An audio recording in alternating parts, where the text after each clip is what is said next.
Okay, well, let's get started here. Thank you all for joining. I am Adam from NiagaraMods. I will be taking you on a little tour of Reflow today. Today, we're going to be doing a technical deep dive. And so typically what we try to do in these 2 hours is we try to get through as much of the Reflow configuration as possible, really from a system integrator standpoint. We'll add Reflow, we will add equipment, buildings, dashboards, navigation items, style the site to a customer, all of that within 2 hours. Really want to make sure you get as much as you can out of this session, so feel free to fire out questions as we're going along. Decent amount of people here. If you want to unmute and ask a question, feel free. If you prefer, please use the chat. I'll try to answer those questions as I see them come in and as we're going along. Okay, so first off, if you're new to Reflow, you can download a trial version here from our website, NiagaraModules.com. Click on Reflow and go to features. It will take you right here. And if you are on this meeting, you have an account on our website, so you've been here before, just click that download button. We are going to be starting today from scratch. So I've installed the Reflow modules into my Workbench environment, but I have not added it to the station yet. We'll start from there. One other thing I'll note is below the menu here, you'll see this launch a live Reflow experience, also available up here under demo sites. We are going to be recreating one of these sites today where we're going to be doing the phone boost. So if you ever want to access this content or show this off to colleagues, potential customers, you can access that from our website. And like I said, we will be recreating this phone boost site right here today. Okay, so let's get started. I've got Workbench over here. Yes, Patrick, we are recording this. The goal will be to put this up on YouTube by next week, so you guys can share it and review it as you need. Okay, so I've got my station or my Workbench pulled up, and I've got a station running locally that we'll be using today. And so there's not really any devices connected to it, but I do have some things sort of emulating what a station might look like. So I figured it would be a good idea to just sort of walk everyone through my station, so we all have sort of the same point of reference when we're pulling in Niagara things into Reflow. So first off, under my drivers, I've got just some folders, and then inside of those folders, we've got some other folders representing devices. These devices have points that you would expect for each device. I'll open up an air handler here as well. These points are connected to things like ramps and waves and things like that to sort of emulate what a real device might actually be doing. And you can see I've got that all the way down here. The other points that we'll be using quite frequently are just some points that are connected up to, again, ramp, sine wave, and random. See them here. These points have alarm extensions and history extensions on them, so we'll see history data coming from them, as well as points going in and out of alarm from those points specifically. I've also got a few schedules here in this folder, and we'll be showing you how you can pull those into Reflow. And then the other thing that's important to know is my station file system. So inside of my station file system, I've got some stock images of buildings and things like that. I've also got all of my assets for my demo here. So if I look under the retail folder, you'll see things like the hero image that we'll be using here. So the background image, the logo that we'll pull in. And again, these are SVGs, so they don't like to preview well in Workbench, but those all exist inside of the station file system. And I think that's probably one of the first key points you need to think about when you're thinking about installing Reflow and using it on a station. Reflow builds on top of Niagara. So any system in Niagara, Reflow is going to work with it versus having its own system. So station file system being the number one thing. Any file, image, data file, etc., that you need to bring into Reflow needs to live inside of your station file system. So make sure those files exist there. Also make sure that any user who's going to be viewing the file in Reflow would have the appropriate permissions to read the file. So first off, getting Reflow onto my station. I mentioned I've added the Reflow modules into Workbench. I've restarted Workbench so they appear in my palette here. All I have to do is drag and drop the Reflow service into my services component, and that appears there. And now I have access to Reflow. A couple things that happen and that the Reflow service provides when it gets added to Niagara. The Reflow service works on the servlet concept. So it works hand in hand with your web service. It just sort of adds a path at the end of your station URL called NMods Reflow, and it serves up this web experience that you see over here on the right that I got from double clicking on the Reflow service. So it's important to know your web service needs to be operational. It needs to be enabled. It needs to have started without fault. And you can check that by clicking on the web service and seeing that, okay, the status is okay here. Specifically, the Jetty web server has started, and so I should be good to go. If you've got a fault with your web server, when you double click the Reflow service, instead of getting the Reflow view and access to these other 3 Reflow views here, you'll just see the property sheet. So if that ever happens to you, it's likely that you've got an issue with your web service here.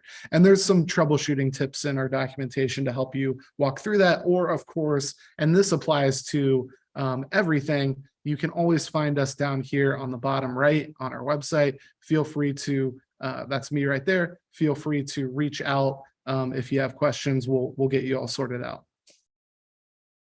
Okay, so jumping into the view over here on the right. Now we're opening this in Workbench, and you'll find these same 3 views in your web browser when you open Reflow in the web browser. But the first one that pops up is called the Reflow view. This is truly the end user view. This is where your customers, your building owners, operators, etc., are going to be spending all of their time when they're interacting with their building automation system.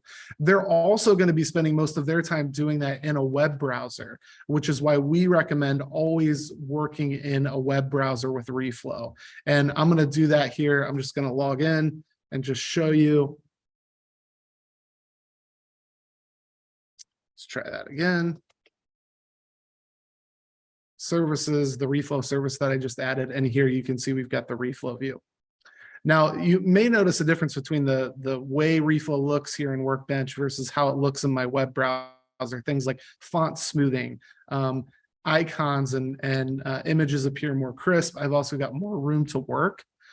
So this is just another benefit of using my web browser. You'll also notice a performance benefit inside of a web browser, and that's just because in Workbench, we've got an older version of Chrome being embedded in Java with all this other stuff that Workbench does going on in the background. And that, of course, will eat up system resources, and it's just unnecessary when you're, when you're configuring Reflow. Now, to configure Reflow, you'll use the config view. And all of these things that I'm going to show you, you can do in Workbench if you need to. But for the most part, we are going to stay in our web browser today. So I'm going to switch over to Chrome. We're going to take a look at the config view quickly. When you first open it up, it's going to connect. And then the first time you load Reflow, you'll get this wizard, and we're going to step through that together. But before that, I just want to show you one other view, and I'm going to open this in a new tab. So you may notice the Reflow redirect view, and I'm just going to flip over to the config view here, or sorry, to the Reflow view. So this is the Reflow view inside of the Niagara web UI. Of course, I have access to the station tree, the search palettes. As I squinch up here and go into mobile, notice I have this Workbench UI, and I can all of that comes on top of the mobile experience in Reflow. To get rid of that and to sort of eliminate all of the Niagara UI, you want to redirect your users. You want to set up their nav file to point to the redirect view. And what that's going to do is it's going to load the Niagara view, but then it's going to push those end users to the servlet which you see up here. And now we've got this full screen web experience. The user wouldn't even know that they're in Niagara. So this is really nice. This is where you want your end users to be. And you can see if I squinch up here and go to mobile, it's just a normal web experience that I would expect. I don't see that, ugly gray bar at the top with all those additional menus and controls that aren't relevant really to end users in most cases. So keep that in mind. That's the redirect view. We have documentation on how to get your nav file set up. There's also a video of that. So if you have any questions there. Quick question from Leon: is Reflow, the service, actually supported on a Mac? I asked because Tritium themselves don't seem interested in officially supporting Mac or Windows 11. Also, are Chromium-based browsers the preference? So Reflow is supported on the Mac as far as this end user view in web browsers. Reflow is supported on all Chromium-based browsers. For those unfamiliar with Chromium, that would be Chrome and Edge. The most recent versions of Edge, I think going back almost over a year. If you're using Edge, it's very likely it's Chromium based. Reflow also supports Firefox, which is not Chromium based, but is another modern browser. And Reflow supports Safari as well as mobile Safari, which is WebKit based, which is where Chromium forks from. So yeah, the browsers supported by Reflow: Firefox, Chrome, Edge, Safari, including the mobile versions. And Chromium-based browsers are definitely the preference. Really, in this day and age, there's not much choice. You've got Chromium/WebKit or Firefox, and our goal is to support all modern browsers on all modern operating systems. Great question. Okay, we are in the configuration now, and when you first add the Reflow service to your station, you will see this screen when you go to the config. If you hit no thanks, this will dismiss, and you can always get back to it from the settings. But we're going to go through this quickly. What's nice about this wizard is it does a couple things. It makes sure that you've got the files you need to get started with this checklist here. We want to make sure you've got a logo for your customer, a photo to use as the hero image, which the hero image is back here, this sort of particle effect on this blue background, and then a photo of at least one building. The other thing it's going to let you do is it's going to walk you through adding your first building. It's going to ask you how many floors are in that building, so those get set up properly, as well as set your color scheme and branding. So we'll walk through this together quickly. Remember, we are going to be doing the Phone Boost website. And just again, I'm just going to pull this up here just so we've got a little bit of a reference, and we can see how quickly we can go from what you saw in front of you on my demo to this type of site here. So this is what we're going to be recreating. Not exactly, but close to it. So we're going to put in our customer's company name here. We'll just leave it called Building Automation System. We could call it something like United States Footprint or something like that, but we'll just leave it Building Automation System. And I'll hit next. Title and subtitle go right back here. Now we set up our branding. So I can click on these images and hit browse, and that's going to bring me to my station file system. And like I mentioned, when we're pulling in images or any file into Reflow, it's always going to be in our station file system. We're going to put this, let's see, we're going to put this on a white bar. So I'm going to use the light, the logo on light here. And then I'm going to grab that hero image that I've got. And this could be, sometimes it's, you may not have like a branded hero image like this one to use. This one's sort of abstract and works really nice, similar to the particle effect. But a picture of a building also works great there, especially for like a single building site. Okay, so I hit next, and now we're going to select colors. So this is an important concept in Reflow. Colors get pulled through the entire experience. So once I set a primary and a secondary color, Reflow is going to utilize those on every single page. These terms, primary and secondary color, will be very familiar to your customers. anyone in their marketing department or on their branding team will instantly know what their primary and secondary colors are, and they'll be able to provide you with these hex values for that. Now I've got them saved off over here in a file, so I'm just copying and pasting into the color pickers. So we've got this sort of darker, almost a true black here, and then the yellow as the primary. So I'll hit next. Okay, so next up, we're gonna set the initial value for a weather service. So the weather service has a global location that you can use, and then as you're adding dashboard cards or other weather-related data to Reflow, you can use this global location, but you can also set specific locations for specific dashboard cards. In this case, we're gonna say their most important building is in Chicago in the US.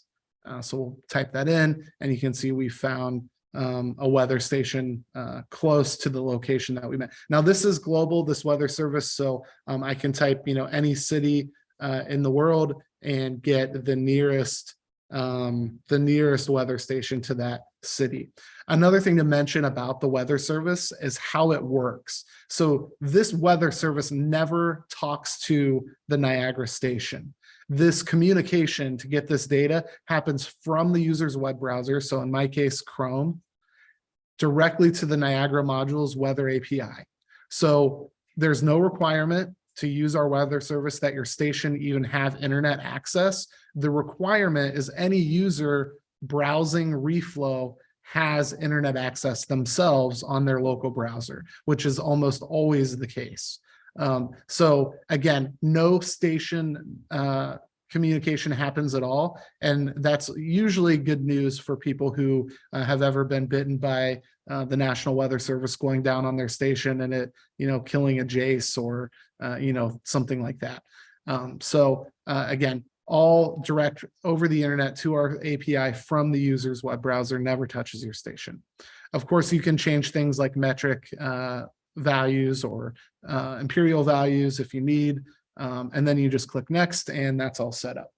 Okay, so last step here, we're going to set up our first building. We'll say the Chicago store is their headquarters, and we'll say that it's got 3 stories here.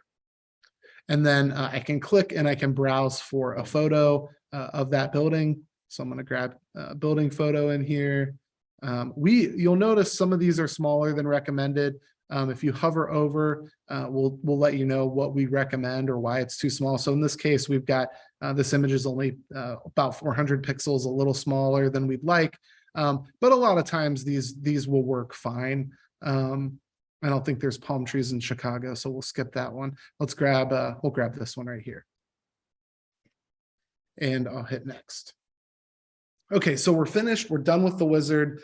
We hit finish and save, and you can see immediately in the background, things start to change. And instantly, when we hit finish, we've now got a very different looking site than what we started with. And you can see all of our imagery and everything has come in really nicely. There's still some things we want to do particularly to the hero, but we were off to a pretty good start. And before we dive into any of those things that we're going to do to sort of make this even better up here at the top, I want to talk about the configuration UI and the various components that make it up, so you're familiar when you come in here yourself.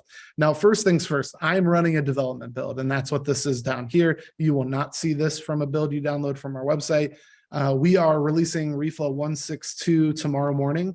That will be accessible. Big update with lots of bugs fixed from our previous releases, along with some new features. So keep your eyes peeled.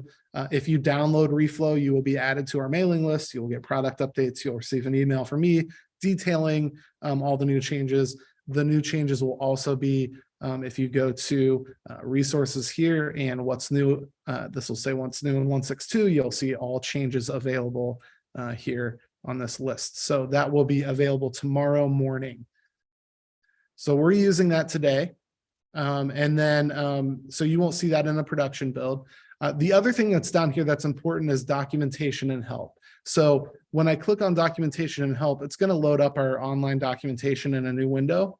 You can pop that out to a new tab over here if you'd like, but it's going to hide the preview and show our documentation. This is where you can go follow right along with our docs with what's over here on the left in the config pane. If you're, working on the theme and you have a question about title or subtitle, you can see that, these things follow right along with our documentation. So really helpful resource there as you're working in the tool. The rest of this area over here is the config pane, and you're going to click through each one of these items, going deeper and deeper into the different systems to manage and edit content inside of Reflow. So we'll refer to this as the config menu, the config pane, sort of the same thing all over here on the left. Now, what you do in the config pane will be reflected in the preview. So this is referred to as the preview pane or the preview. As I make changes in here, for instance, if I go in here and I start typing something else like phone boost again, or maybe I want to get rid of the space, you can see that as I'm typing, things are changing over here on the right. So this is a live preview. It will update as you make changes. Reflow also saves automatically. So 2 seconds after your last change, Reflow will save any changes you've made over here on the config to the server. There is no save button. Reflow is sort of living and breathing as you're editing it. So know that any change you make over here will be available to users when you make it. Okay, the other really important part of the preview is this bar up here at the top. This is called the responsive bar. Clicking on it is going to reveal some different preview options, allowing you to preview your layout in tablet and mobile. And you can see that Reflow is already doing some things for us in those different modes, like dropping our dashboard to 2 columns from 3 columns when we're on desktop. Going to mobile, it's dropping to a single column on our dashboard. It's changing our navigation to the standard sort of mobile menu with the hamburger navigation item there. So all of this stuff, and really the point of Reflow here is to make it really easy for system integrators to provide a really good mobile experience for customers without having to think about it, right? So we want you to be able to deliver the same level of complexity and polish in your user interface as Google and Facebook and Apple, and as someone who's got a team of web developers or at least a single web developer on staff who understands this stuff without you having to hire that web developer or learn software development yourself as a system integrator, and all the graphic design and user experience knowledge that need to go along with that. Reflow is going to try to do everything it can to provide that really nice experience for customers. Okay, so I think we've got that sort of nailed down. Oh, one other thing in here, if you click again on mobile or tablet, you can rotate the device. So you can check out your work in both portrait and landscape views. So one thing I noticed while I was in tablet mode and mobile mode here, we've got this sort of dark spot in our background, and it really drowns out the logo there. There's a couple things you can do to fix that. And that's sort of where we're going to start today, is in the theme area. So I was changing title and things like that, but we've also got our colors down here. Here you can set additional colors. So we set the primary and the secondary, and you see the primary being pulled through on dashboard cards. When I go, I'll open the alarms page here, you can see, maybe you saw it right at the beginning, that little spinner that loaded was yellow. It had our primary color. As I hover over these table rows, our primary color is being pulled through in the hover state. As I'm selecting items here, you can see that primary is being used as the border, and for the checkmark active states, the most important button is using the primary color, and then you see the secondary color pulled through here in the background for this bar. Or if I go to home and I look under dashboard, the secondary color is being pulled through as an accent. So the colors get pulled in automatically, and your primary is going to get pulled through the most, but just know that changing this changes it everywhere. So if we go, to this very different primary color here, you can see it changed on the dashboard cards. If I'd go back to alarms here, pink's being used. So really easy to pull in a customer's theme right away and have it apply to all of your pages. So I'm going to move that back to our primary color. Now, navigation items get colored separately. You may notice that here when we've got some hovers, we've got blue and green still. We'll set those here, hover and active. But I think what we really need to do, particularly for tablet and mobile, is we need our logo to pull through a little better. And I'm going to accomplish that by giving our nav bar a tint. And I'm just going to tint it white, similar to our example. And then here I can control the transparency of our tint. And I'm going to pull that all the way up to 100%. So we have a solid white bar. Now, of course, that's made our navigation a little difficult to read. So I'm going to change my navigation item color. I can make it yellow, or I could use my secondary color here, and I'll do that. And then I'll say when someone hovers their mouse over, we will use our primary yellow. Same thing when an item is active. An active item is when we're viewing the page. So when I hover, I get my primary. When I click on alarms and it is now active, I get my yellow here. So you can see the value of previewing between different sizes. If I wasn't previewing on tablet, I never would have realized that my customer's logo is nearly unreadable. You want to make sure that you're looking across, especially when you're using, a hero image. Another thing you can do for a hero image, and I just want to show you this real quick because I think it's really powerful. Let's say I wasn't using this abstract thing. Let's say I was using, click on, we'll just take a picture of a building. And I don't think I have a whole lot of larger buildings there. So I'm going to take one of these there we go. So in this case, we've got the building interacting here. And, if I didn't have any type of, navigation tint on this, everything sort of gets lost. So one thing you can do is use this tint color here, the hero background tint. This is going to tint the entire image. And I can either choose white to make the image appear lighter, or I can choose black to make the image appear darker. And now I've got my image coming through, but I can really read that white text. So that's another trick to use in Reflow, and you'll see me doing that throughout, especially when we add some dashboard cards and things like that with leveraging photos. Okay, but let's set this back to our branded image here. There we go. Okay, a couple questions in the chat. Reflow license per JACE or per building. Have a building with 10 plus JACEs. So Reflow has a bit of a unique license system, and that has actually changed as of Monday. Reflow is now licensed per device. So, and when we say device, we're talking about the number of devices you have that you want to bring into Reflow as a graphic. So we're talking about VAVs, air handlers, those types of things. Essentially, and you'll see it in a bit when we go into equipment, when you're adding a device graphic into Reflow, that is what is scaling the license. So you buy a single license. That license runs on a single Niagara host ID, whether it's a supervisor or a JACE that you're dedicating as the server for graphics. And then you add, it comes with 50 devices out of the box. And if you need more than 50, you can add those to your license when you purchase. Another question here, some of the panel mounted screens ship with legacy Android installs and have older versions of Chromium browsers. Is there a documented minimum requirement for each Reflow release? So yes, we support all the way back to Niagara 4.6, and Niagara 4.6 ships with Workbench with the Chromium version 64. So that is our minimum support target. I think that may be listed in our technical specs. I'm going to check real quick just to make sure, though. If not, I'll make sure that that gets posted to the website. But yeah, for future reference, Chrome 64 is the here we go. Android web browsers compliant with Chrome 64 or later. And Chrome 64 was like 2015.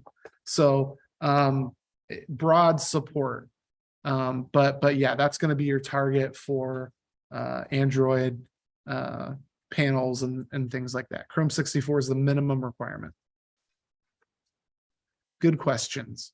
Okay, so we've got our theme in a good spot. Let's take a look at a couple other things. So I want to show you a few things, and I already showed you alarms, but let's dive in real quick. Things that Reflow does for you automatically as a system integrator. And then of course you can fully customize these things. So alarm is the first one.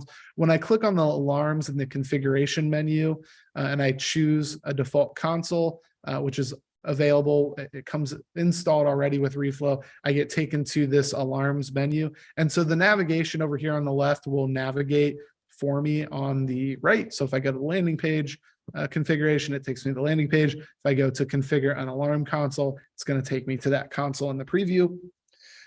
Notice that we never set up any of these alarms or even a console recipient in our station, but Reflow's pulling in alarms for me automatically.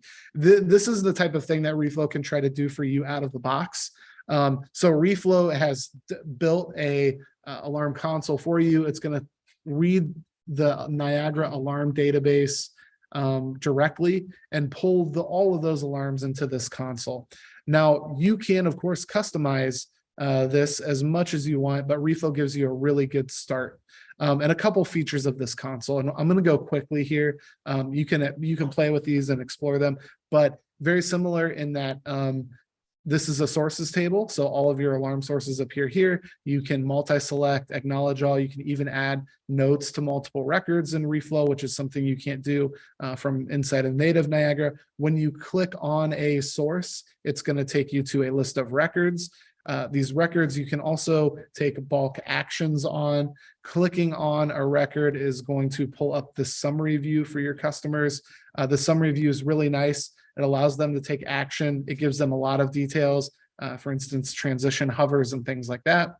If the user is wants to be more get more of that Niagara feel for how it displays a record, you have that table view here. And then of course, any notes appear here. I'll add one. I'll close this out. You can see that now this record has a badge with the note on it indicating that it has notes. The other important thing to know about alarm consoles is how they work on mobile. So using this table on a phone is not a great experience. You're moving right and left and up and down. You're scrolling in multiple axes, and that's very easy for users to get confused as to which row they're on when they try to remember and scroll up to see, which column they were on when they're down here in the deep part of the table. When we go to mobile, Reflow is going to convert our table to cards. And so this is a very common solution that you'll see across the web. And it's a very elegant one. Now we've got a single axis in which we are scrolling. We're only going up and down. The data's available to the user with the column headers now on the left-hand side of these cards. And you have all of the features and functionality you would expect. Bulk actions, I can check rows, which are now cards, and do all of the things that I could do on desktop, on my mobile phone. When you go to tablet, it's still likely your table is still too wide in portrait mode here. So we go to 2 column cards, and then switching over to landscape in your tablet, you'll get the table. But you can see how Reflow is responding and changing to the viewer screen size. Now, customizing alarms, pretty straightforward here. The biggest question we usually get is priorities. So Reflow is going to assign priorities of medium to every alarm class that it brings in. Priority can be assigned by class or by priority number. You have thresholds that you can set in here for priority number, or under alarm class, you can actually pick priorities for each class. You can change the labels. So maybe we want to change high to emergency priority. Do that really easily. And you can change colors. So really easy for you to come in and set up these consoles how you need them to. And of course, each console has its own settings. So not only can you set priority based on class, that can be done per console. You can also hide specific priorities in the summary, like maybe we don't want to see medium, can do that. And you can choose which specific classes go into this console. So if I uncheck these three classes, what you'll see is the next time the console refreshes over here on the right, it's only showing our low priority alarm class. So that's how you can restrict, show, and hide classes on in alarm consoles. Question from the chat: are there primary, secondary actions for press and hold on touchscreen, swipe actions, etc.? Not really. We tried to engineer the tool in a way that it really is going to work the same across all screens. So that means you won't see much right-clicking function in the Reflow view. Config view is a little different. It's built for desktop. So the floor plan editor, not going to work on your phone. But for the end user experience, there's no right-clicking. There's no right-clicking on desktop, which means tap and hold on a touch screen. It's all very straightforward as a user would expect it. So if you're on your phone and you're pinching and zooming on a floor plan, you can of course do that. But really there's no requirement of like, well, on your phone, you're going to need to press and hold on this point, and on your desktop, you're going to need to right click. It's all very streamlined and straightforward to make it, to really eliminate that learning curve for end users.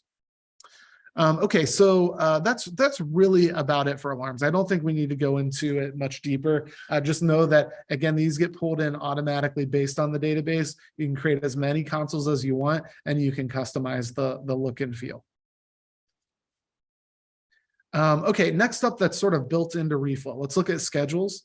Schedules, and I'll go into the editor here. Reflow is going to yeah, so you can, absolutely. So the question is, I would like to know if we can separate alarm priorities to something besides emergency or high. My customers use HVAC, IT as an example. So sure, yeah, you can go in and maybe you want to create a specific console for IT alarms. And then if I did that, maybe we call this like the IT alarms console. And we'll give it the same title. And then, you know, I could either go by priority and leave them high, medium, low, or I could change the priorities to be something else, like, you know, data center, and maybe this one is, you know, I don't know, network operations center. You know, so you could do that. You can, you know, of course, you're going to want to change all of these things, maybe change their colors. Really easy to do that with different consoles in Reflow. And then, of course, what the other thing you would want to do is you would want to, you know, disable all of your HVAC alarm classes from this console specifically. And you can, again, do that by building. You can do it by alarm type. Really, you've got lots of freedom as far as like what you want to do and how you want it to display. If you don't want to use priorities at all, you can completely turn them off. Just go into the, we'll go into the sources table here. I can turn off the priority display. I can go into the active alarm summary and turn that off completely. And now we've just got a list of IT alarms. So yeah, lots of options. You can be very creative as to, you know, what you want to do with your console. And you have an unlimited amount of them that you can create.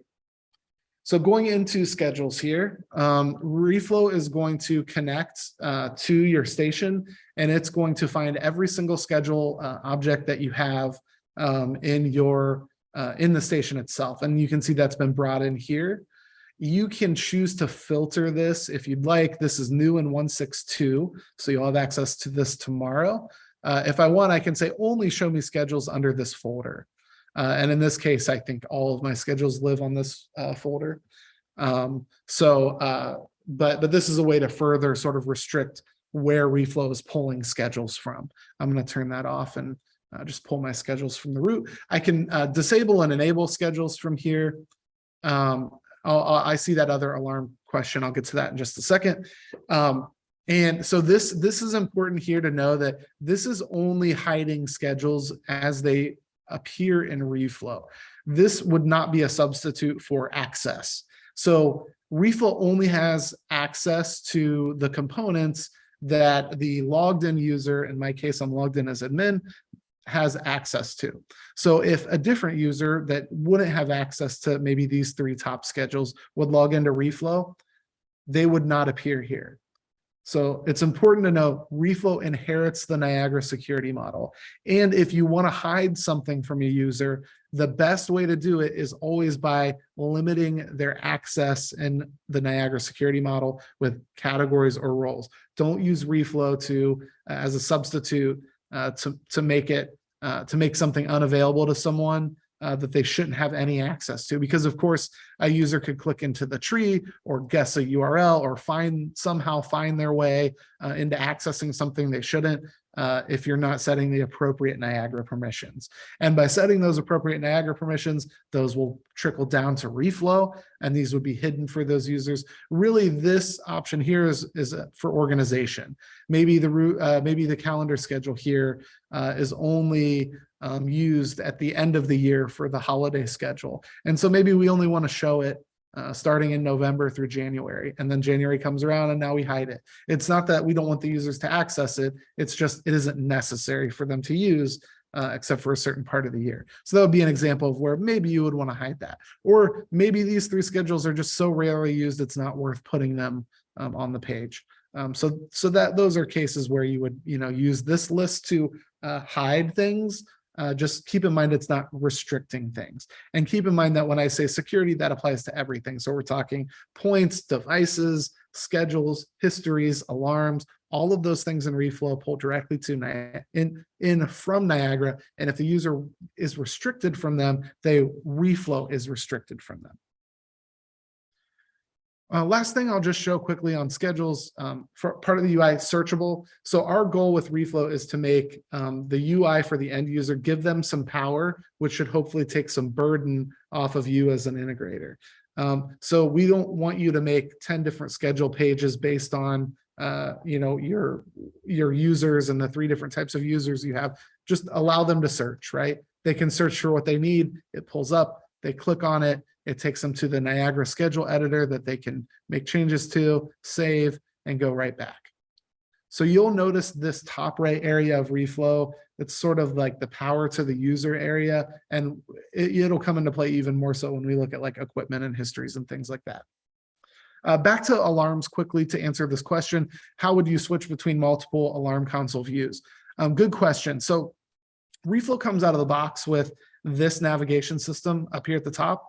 Part of that navigation links to the default alarm console. And of course, when I'm editing another alarm console, it automatically goes there when I'm in the config view. But getting a user to this console on the user side over here in the preview is a bit different. So there's a couple different ways to do it. Reflow has a hyperlinking concept where these navigation items, these dashboard cards all have hyperlinks, and you can link them anywhere in Reflow. You would typically, if you built that additional alarm console, you would typically either add it to your navigation up here at the top, link to it from a dashboard card here on the landing page, or link to it in like a building sub navigation page. So in this case, here we're in our buildings page for headquarters. When we click on alarms, we're actually looking at alarms assigned to headquarters now. If I wanted to say IT alarms for headquarters, I could add another menu item here that would link to that custom console that I made. So that's typically you'll use navigation or dashboard cards to get users to different areas in Reflow. Okay, let's quickly look at histories, and then we'll dive into equipment. So histories, again, similar to schedules and alarms, Reflow inspects your station. It reads the history database, and it pulls in every single history that exists on your station into the global histories view. So with this histories page here, think of it as like a dashboard page, as like a database page.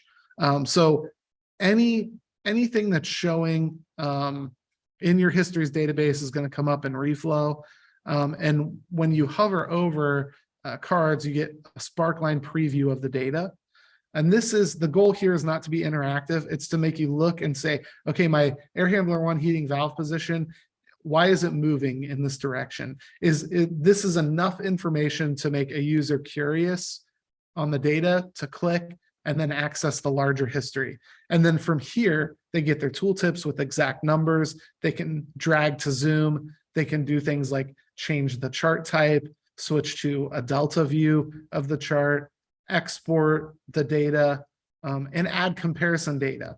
And so I can just click add chart data. Maybe I want to compare the heating valve position when cooling is enabled and the cooling valve position. And so now I can see all of those different things on the chart all at once. And so again, here we've got, okay, here's when our cooling was enabled, here's what the position was doing, and there's a cooling valve position. I can also compare, I'm gonna just change this around a little bit. I can also compare data to itself. So I just started the station around 9:45 and we're about an hour in, so we should have some data here. When I click on compare to previous hour, so there's where I started the station at 9:40, 9:30-ish. There's where it was an hour ago at that time. And there's our second value. So you can compare data to itself inside of Histories as well. Now, when we're configuring Histories, we have a couple options.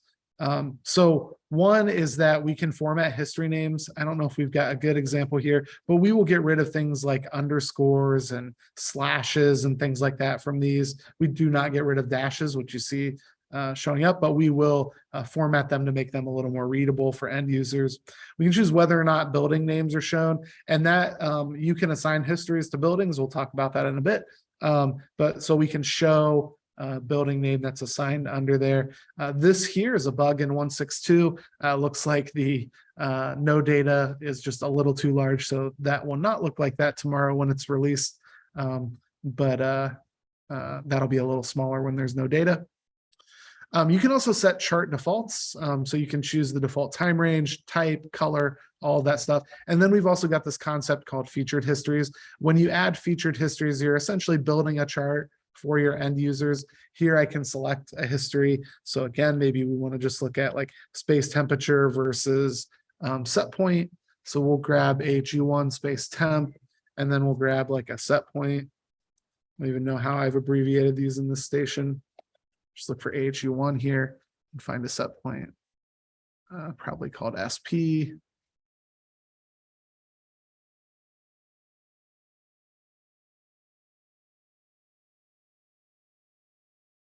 We'll do discharge air temp there, space versus discharge air. I'm sure I scrolled past it.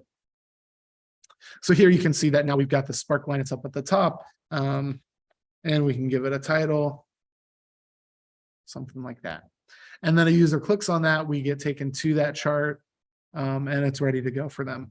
You can also have featured histories display on the landing page. So if I go all the way back out here and I go to my landing page, I can turn on the featured histories widget, and those featured histories will appear in an interactive chart down here after my dashboard.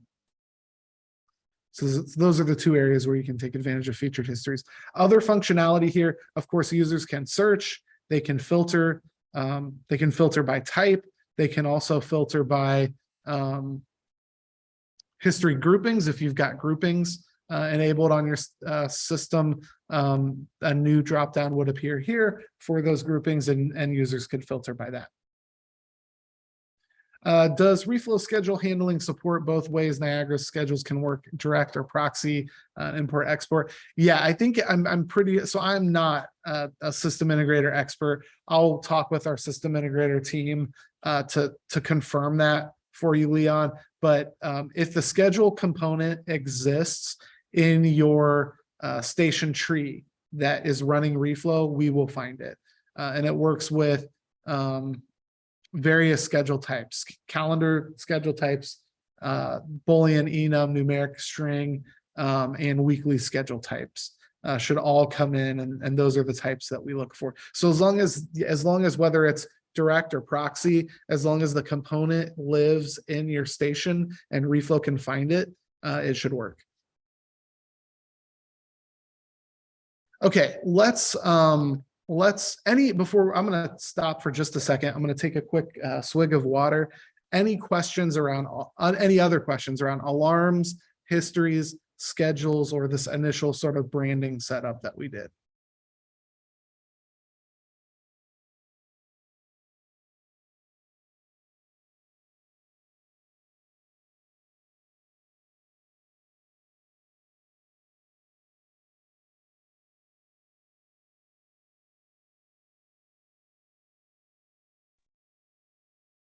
Yeah, Okay, I have great. Oh, go ahead. Yeah, we have a videos in the website to review again, to come back and review that presentation you make today. Yes, yeah. So we're planning on uploading this talk to YouTube.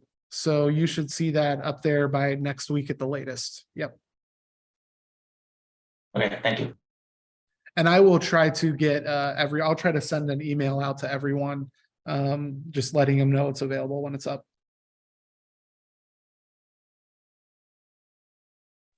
Yeah, you can remove specific histories, but that all comes from your station database. So sometimes you'll delete like a history extension in Niagara, like off of a point. Like if I were to delete this numeric change of value.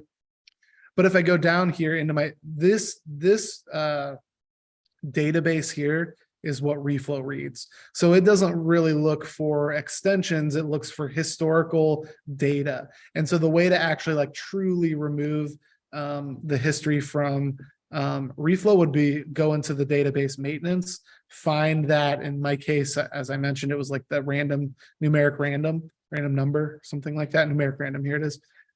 So in addition to removing that extension, I would also want to, remove this history by going to delete histories down here, actually removing that from the history database. So I'm glad you brought that up though, because really that's an important thing to denote, that an extension on a point really just flags it so that Niagara collects data, but where Niagara is keeping the data, even though it's named the exact same thing as your point, the data actually exists in the database under that name and not connected to the specific point. So odds are you remove the extension and not the database entry. And if you were to remove that database entry, you would see it disappear from the history list here, because this directly reads that. Good question. Anything else before we move on?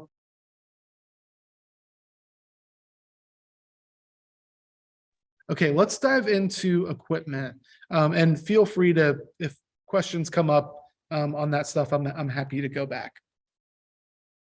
So I've opened the equipment in the config pane, and we've gotten taken to our global equipment list here. Equipment in Reflow, we use a concept called equipment types. And so all devices in Reflow will belong to a type. And we recommend that you make these types as generic as possible. And we'll talk about that and some of the nuances in a minute. But you can see here that all of these types have been built for me. They come installed with Reflow. These types can be renamed, edited, deleted. If you don't have cooling towers, you can click in and just remove it very easily. But these are what Reflow comes with to get you started. And so this is the organizational concept behind devices in Reflow. When I click into a type, I can then add devices of that type. Notice that when I clicked into, so here I'm at my global equipment, when I click into air handlers, I get taken to an air handlers page. This is a summary of all of my air handlers. And Reflow is going to generate these summaries for me automatically just by adding devices here. So to add devices, I can just click this large button when I don't have any devices. I will find the devices in my station. So I could pick these two air handlers. A couple tips on this when I'm selecting devices. If I double click a parent, it's going to select all children. If I double click again, it will deselect. I can also click and hold down Shift to select all items between the first selected and the one that I selected last. It's important that you don't just check air handlers here, because that's going to tell Reflow that the device is the AHUs folder, and all of these folders under it are point folders for this device. So it's important that you check the actual devices themselves and not a parent folder. So we'll add two air handlers here, and I'll click next. And remember, these air handlers just have some points that I put under them, these folders. When I check those air handlers, Reflow is going to assume that any sibling, or sorry, any child, grandchild, ancestor of that folder could potentially contain points that belong to it. So if you've got point folders below there or just points out in the open like I do, Reflow is going to detect all of those points and sort of assign them to that device. Okay, so the next step in our process, we've identified the devices that we want to import and bring into Reflow. The next step is to decide how we want to display those devices to our end users. You have two options. This one down here, Niagara HX, we're literally just going to embed a full screen Niagara view here. So this is very straightforward. This would be if maybe you have legacy graphics that the customer wants to bring in, or something complex that you're building in a PX file, and our standard graphics just won't work. This could be an option for you.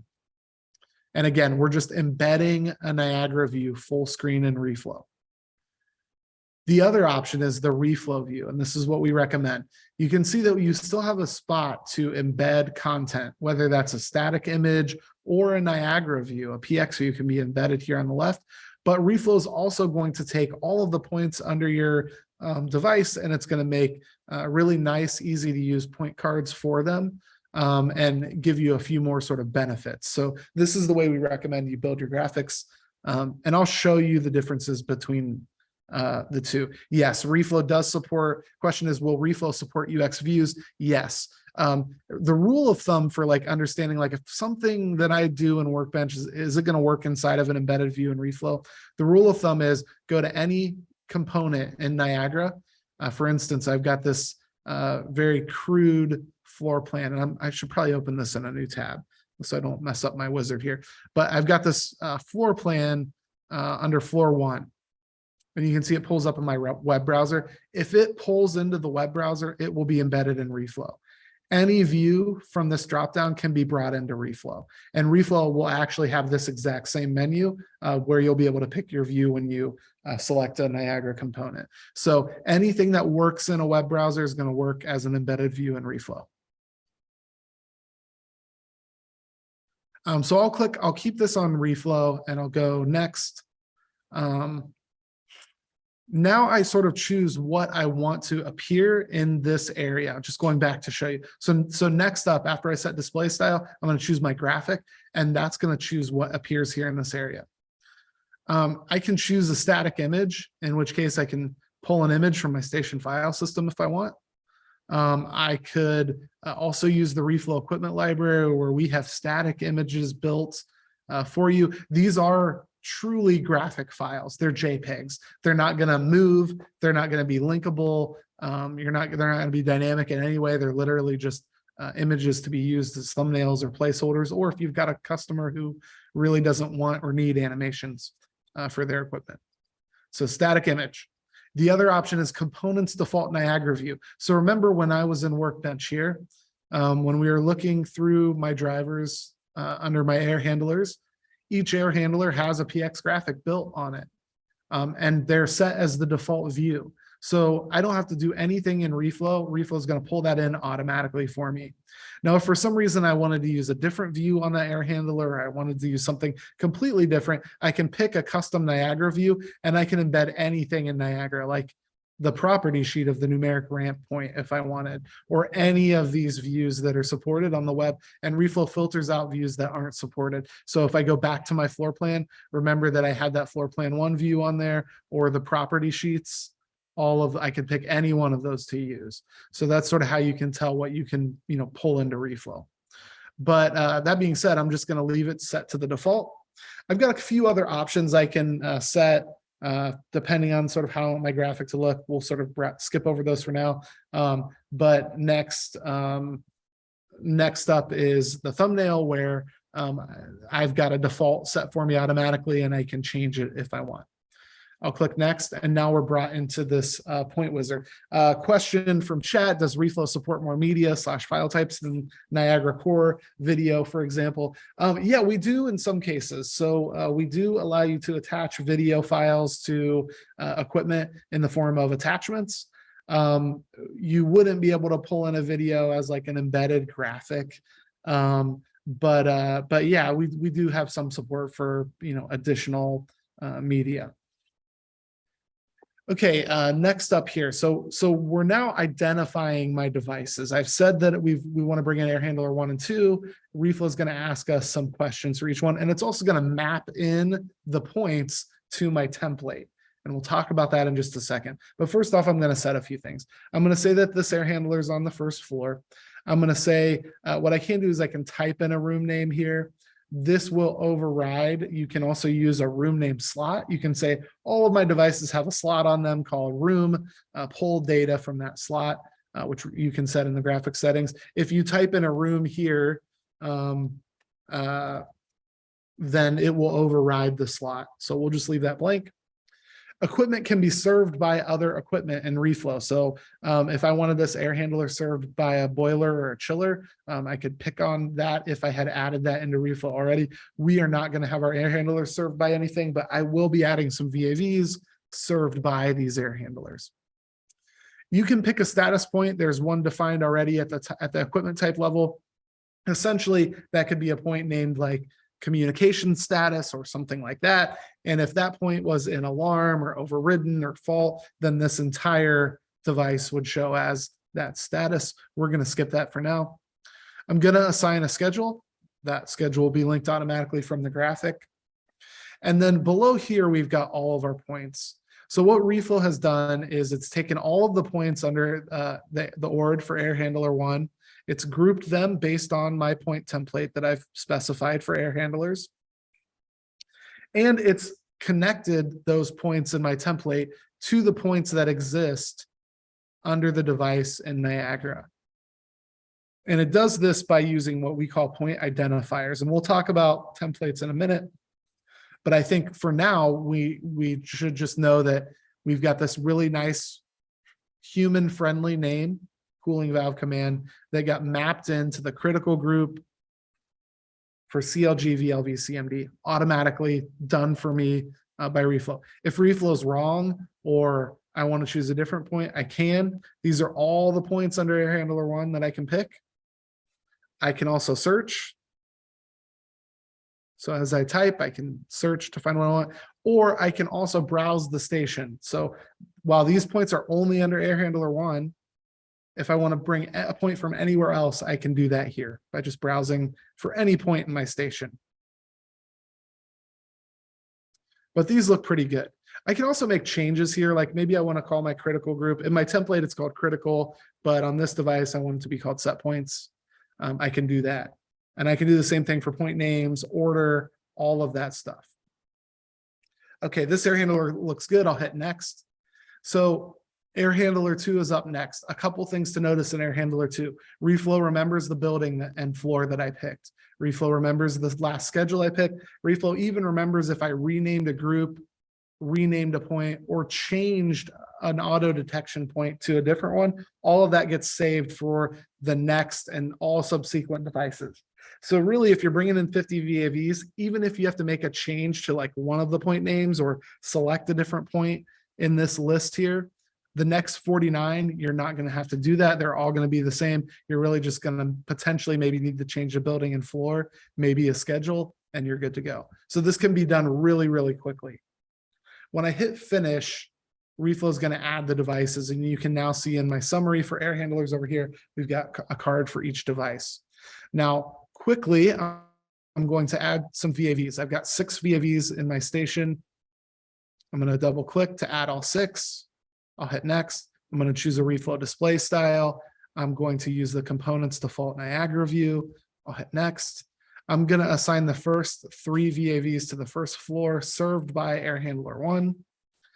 And no schedule needed. Don't need to make any other changes. I'll hit next 3 times. Then for the next 3 VAVs, they're going to be served by air handler 2 on the 2nd floor. And I'll just hit finish. And so we'll add those 3 devices. And now my VAVs are in here.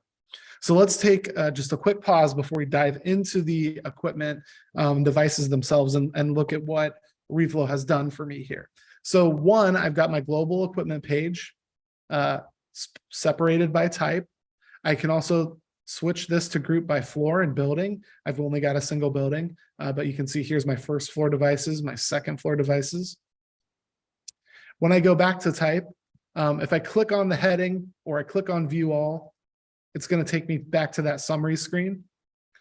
And I want to point out a couple features in our summary screens and show you what you can do in this summary screen. So one is that end user. So this is really powerful for end users. I can see all of my air handlers, or I can see all of my VAVs on screen at once. We're choosing the featured point, which is set at the equipment type level for VAVs at space temperature. But the end user can go in and look at any single point on the device and compare across any point.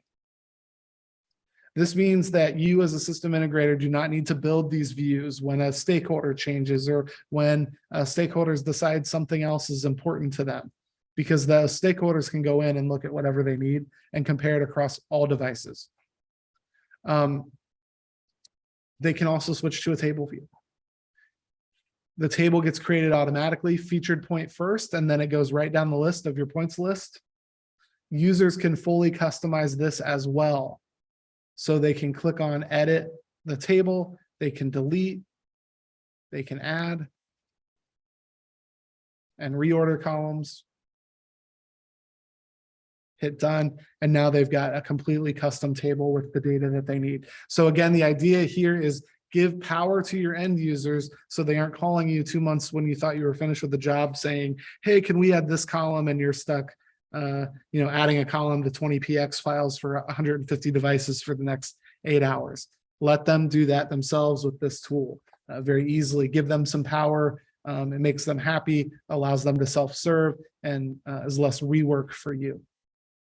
So that's the difference between table and grid view. And then you can also, if you want to set defaults, so if you go into the equipment type for VAV and you go to equipment, you go to summary views here, you can see our grid view and then our table view. You can set right now what we do by default. We'll pull in the global column count, which is 5.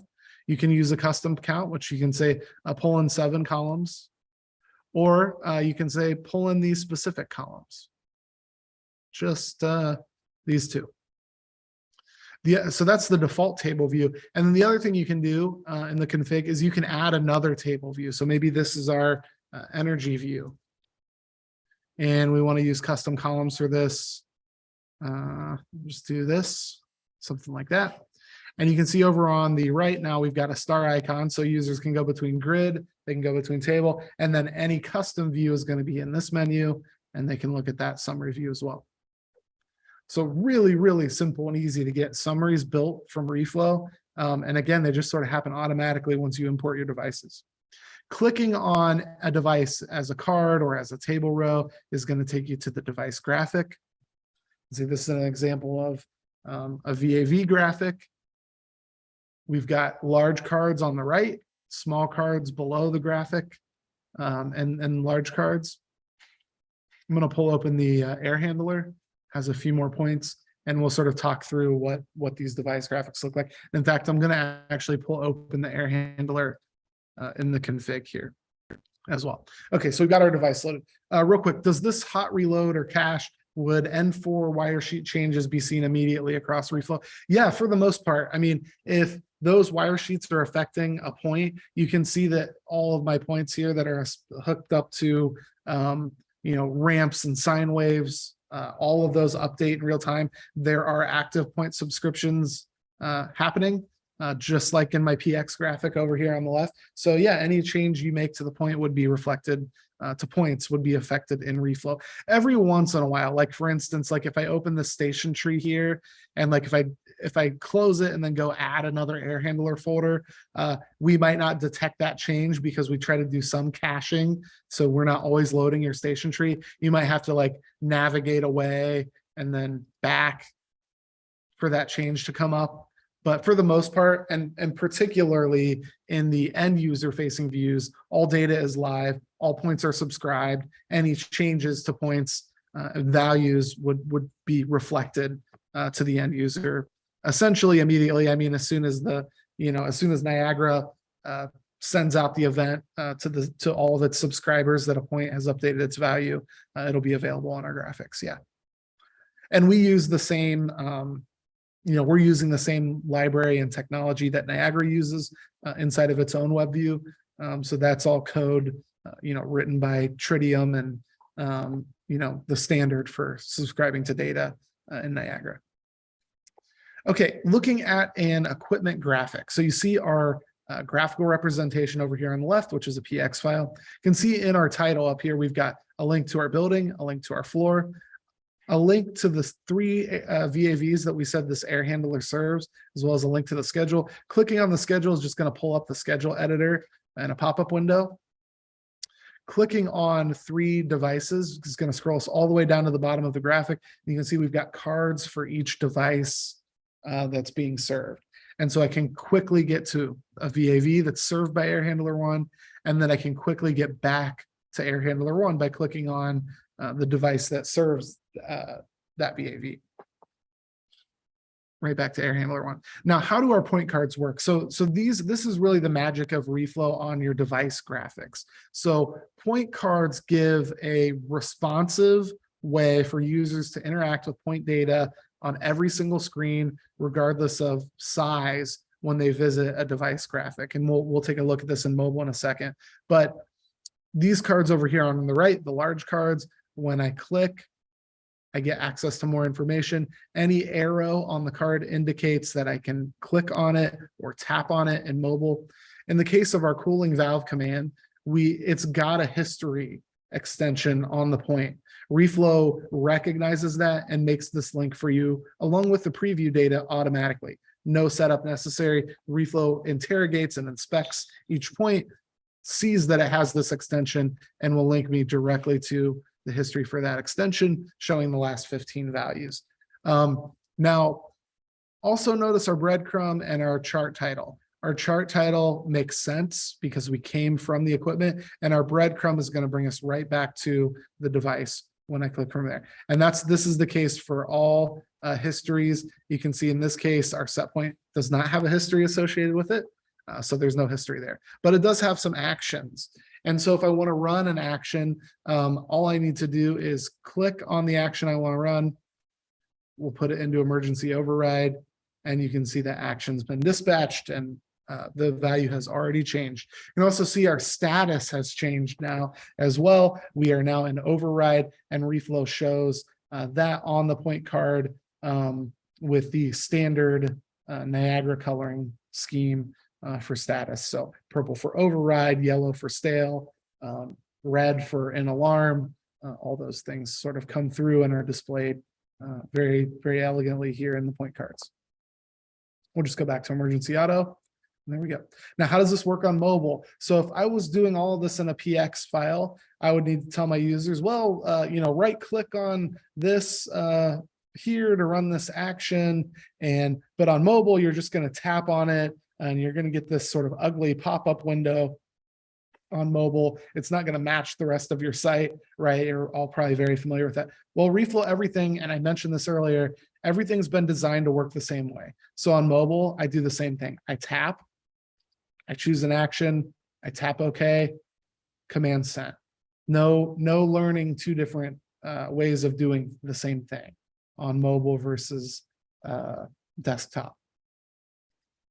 It's just a difference between tapping and clicking. And you can see we've dropped to single column. There's my large cards, followed by my small cards, served by, stacks up really nicely. And now I've got the single axis scroll to view a device. And it all fits on a very small screen. Without me as a system integrator having to do anything at all. No responsive panes or widgets or anything like that.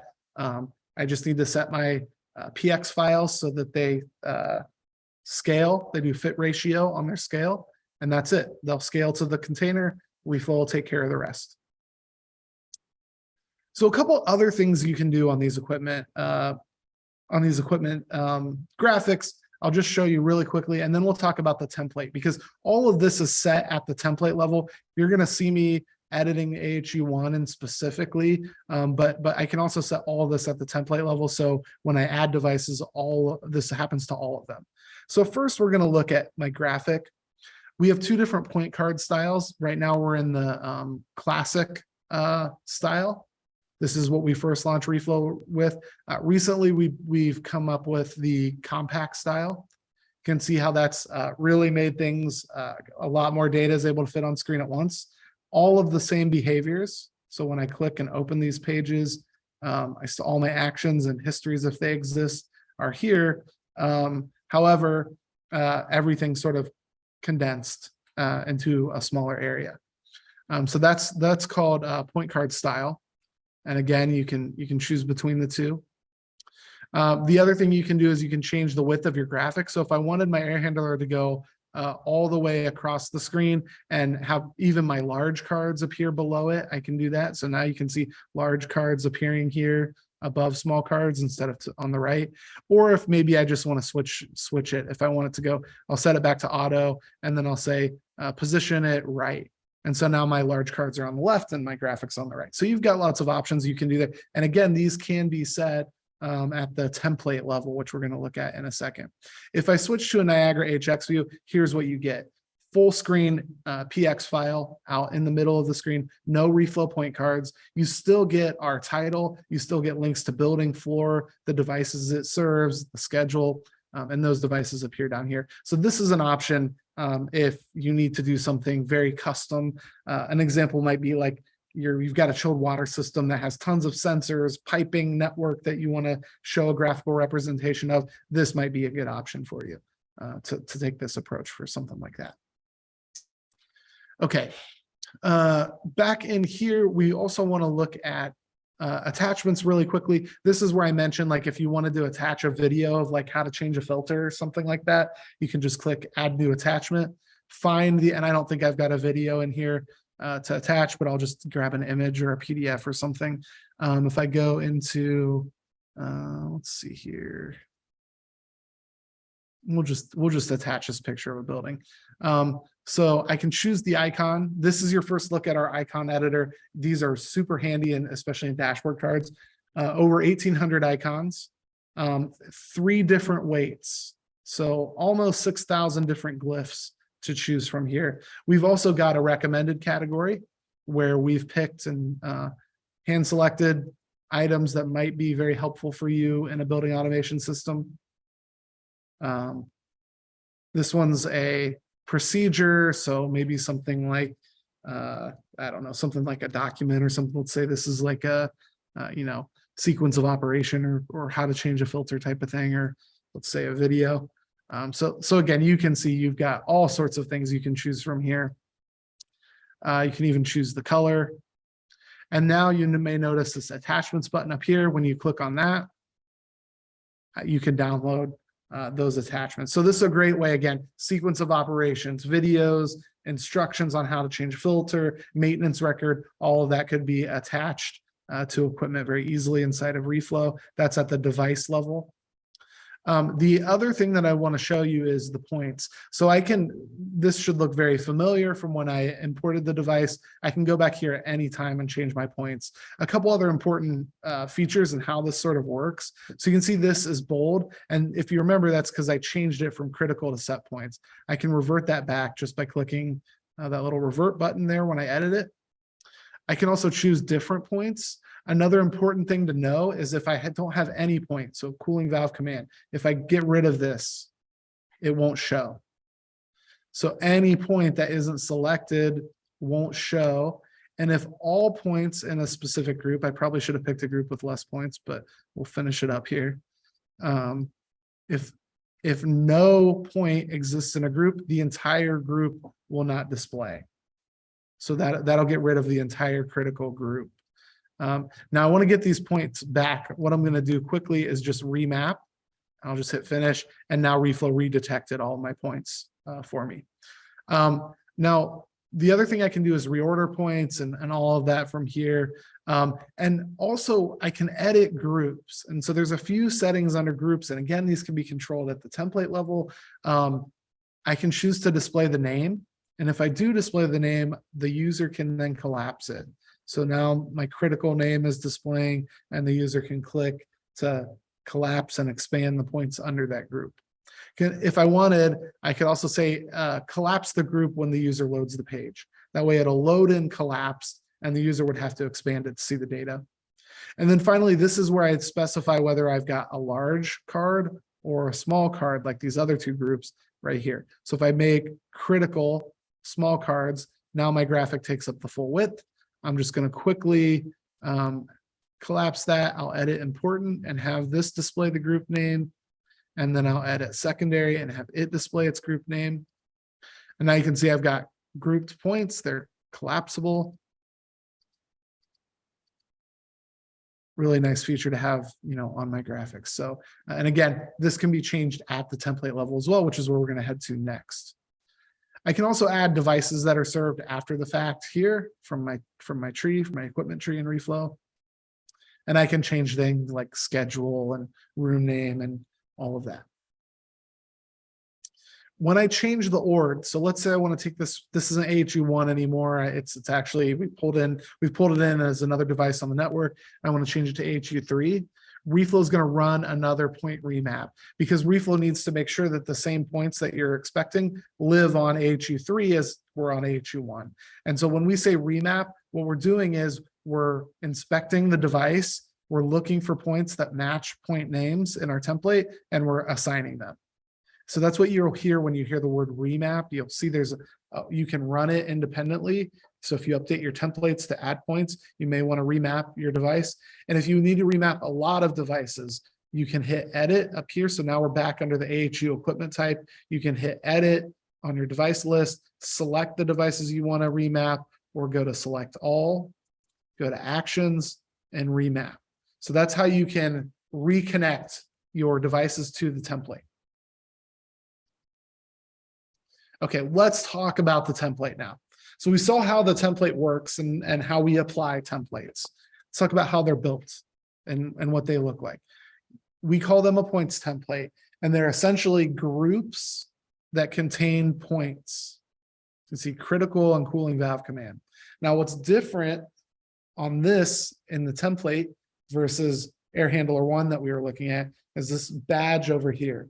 This badge represents the point identifier, and it's showing us how Reflow is going to detect the cooling valve command point on any device that you say is an AHU.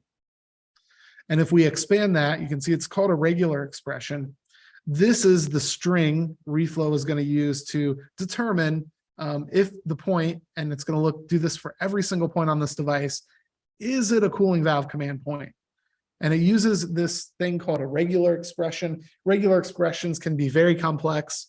Don't feel bad if you're looking at this going, what the heck? I have no idea. There's no way I could write that. Don't worry. We'll get to that in a second. But just know that this is a very powerful way to detect and match strings. If you're interested in how it does work, you can click on auto detection details. And we show that, like, hey, this expression up here will detect a point called cooling valve command. It'll detect this point without any vowels.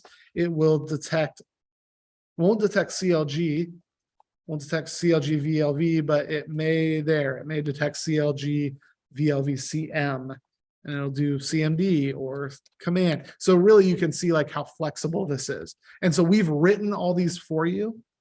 These are available to you, and this is what the default version of Reflow loads with, these regular expressions. And what we've tried to do is hit every lowest, like the lowest common denominator, try to get almost every point. And so they're pretty generous as far as what they'll try to detect. Now, you'll see one of these for every single point on every single piece of every single equipment type that comes out of Reflow by default. Now, again, we don't expect you to do these regular expressions. The other thing you can do, regular expressions are denoted by this / here at the beginning and a / here at the end. If I just type in CLG, VLV, CMD, notice it's no longer a regular expression, it's Niagara name. So this is going to look for this specific Niagara point name. If it doesn't find it, or if there's an extra M or an extra D, it will not detect the point. It will not match the point. So this is an exact point name match. And this is how most of our users will customize their point templates. Oftentimes you will have a standard naming convention.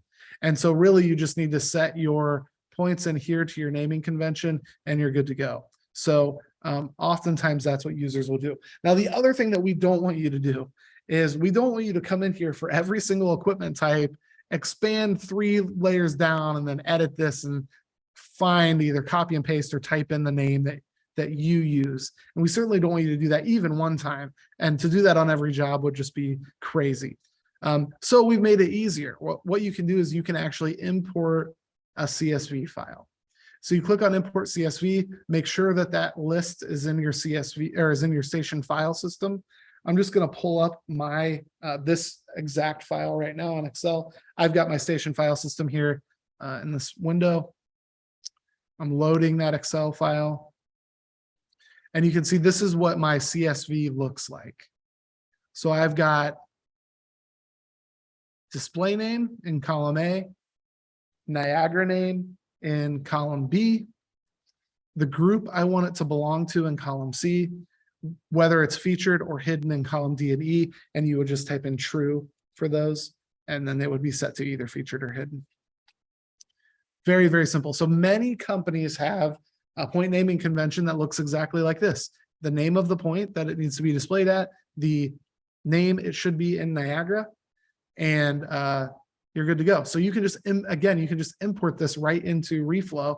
You can see when I choose it and I hit next, found 236 points, hit next again, and now we're going to get that template. And you can see how closely this matches. It's right on here. So here's my outdoor air temperature under the air side group called OAT. Really, really easy for you to pull in your point list or build this CSV file based on your existing point list. You just pull that right in and you're good to go. You don't have to go in and edit things manually. And we'll detect all of this automatically. Question in chat, can it filter on tags, haystack or otherwise?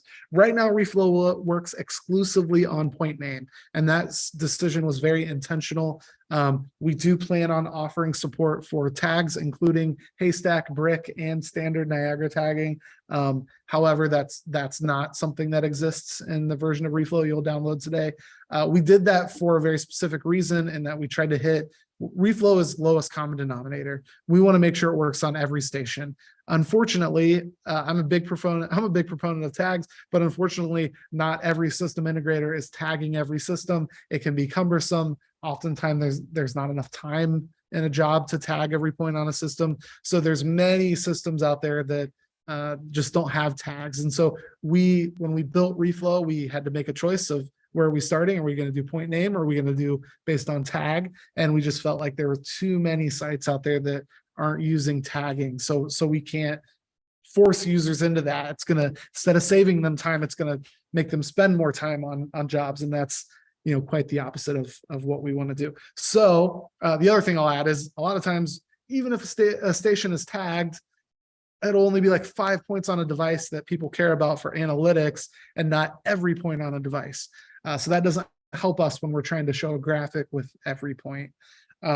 So yeah, what I can't say specifically about tags though is in the future we will support tagging. We want that support to be bi-directional. So just by you doing what you're doing in here and matching your points in Reflow, we're going to have an easy button that just says add tags to my air handler and let Reflow tag everything for you.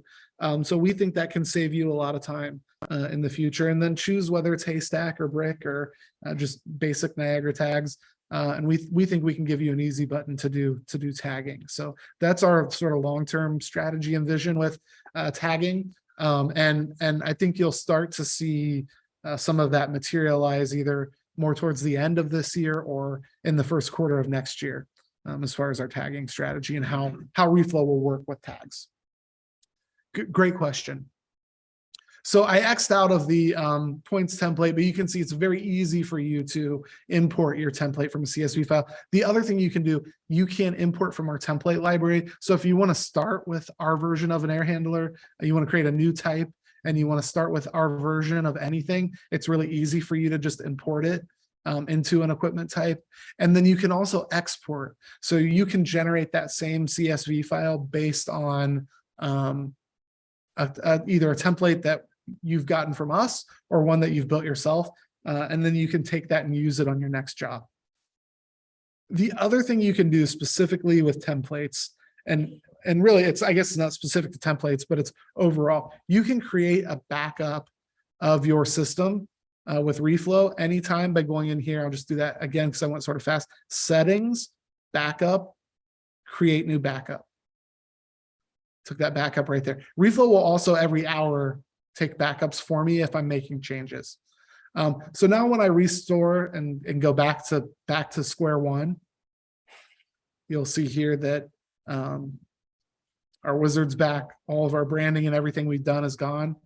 I can restore this backup and it'll take me right there. So what we would recommend if you're adopting Reflow, I'll hit restore, I'll hit OK. You'll see we'll be right back to phone boost here when I reload. That includes a backup of all of my equipment types. So what we recommend is if you're going to adopt Reflow, if you're going to use Reflow on more than one job for your organization, and you've got a standard naming convention, go in, import your CSV files and get all of your equipment types set up. Don't even brand the thing. Just go in, start from scratch, cancel out of the wizard, go right here, set up your equipment types the way you want, and then take a backup. And then start every single job. You can download them right here. You can start every single job from that backup. And so that's going to save you just a ton of time. Your points are already good to go. You just need to point Reflow at the right devices. They all get imported. Graphics come in automatically. You're done. You can literally pull in hundreds of devices in less than an hour and have graphics built for them ready to go. So can be an incredible time saver. Okay, I'm going to pause there for a drink. Any questions on equipment, how it works, templates specifically, any of that?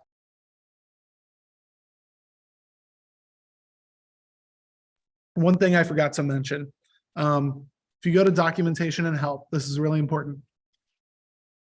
Go to equipment and go to points template. Scroll down just a little bit, you'll get a much more in-depth explanation of identifiers and what they do and how they work right here. If you scroll down here, template import and export, here's a video of the very same CSV file being imported into Reflow. Below that specification for the CSV file, if you want to open it into a text editor, or if you want something to start with, here's what it looks like in Excel. Here are two example files that you can download to get started. This first one is literally the exact same Excel file that I pulled up here. So that can be super helpful if you're trying to get your point template CSV files together. So I'd definitely recommend checking that out. And again, that's in our documentation under equipment, expand that. Expand points template, and it's under template import and export. And if you forget where that is, again, there's a video of us importing a template right here. So super helpful links. Any other questions on equipment before I move forward? Feel free to unmute if you'd rather ask rather than type.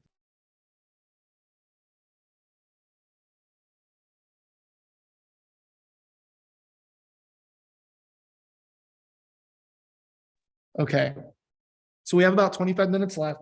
I think there's still quite a few, a lot of ground to cover still. We've got navigation items, landing page, navigation items, dashboards, which are on the landing page, and then also like buildings and floor plans. I think let's hit floor plans first. And buildings, we'll look at that system because it's tied very closely into equipment.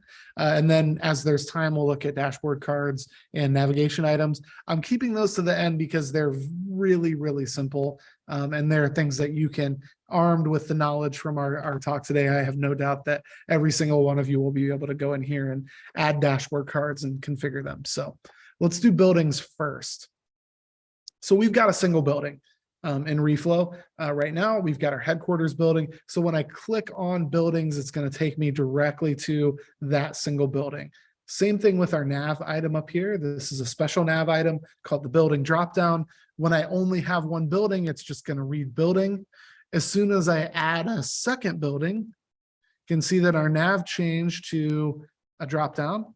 It's showing both our headquarters building as well as building 2, which we just added.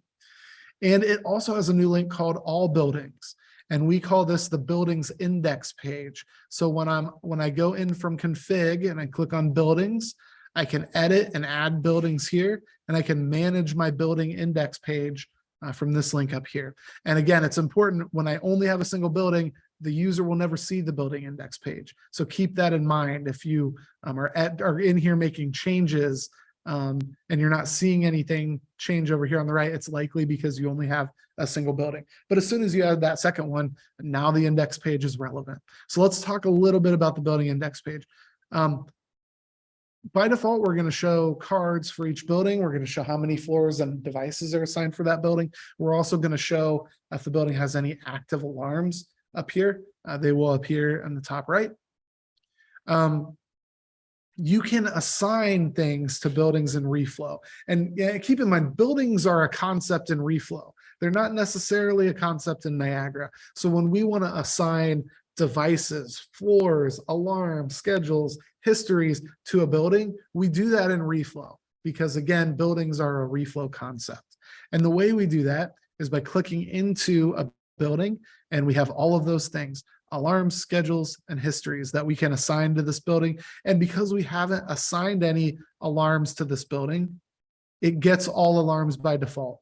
As soon as I start unchecking, now it's filtered, and now only that low priority is going to belong to this building. Same thing with schedules.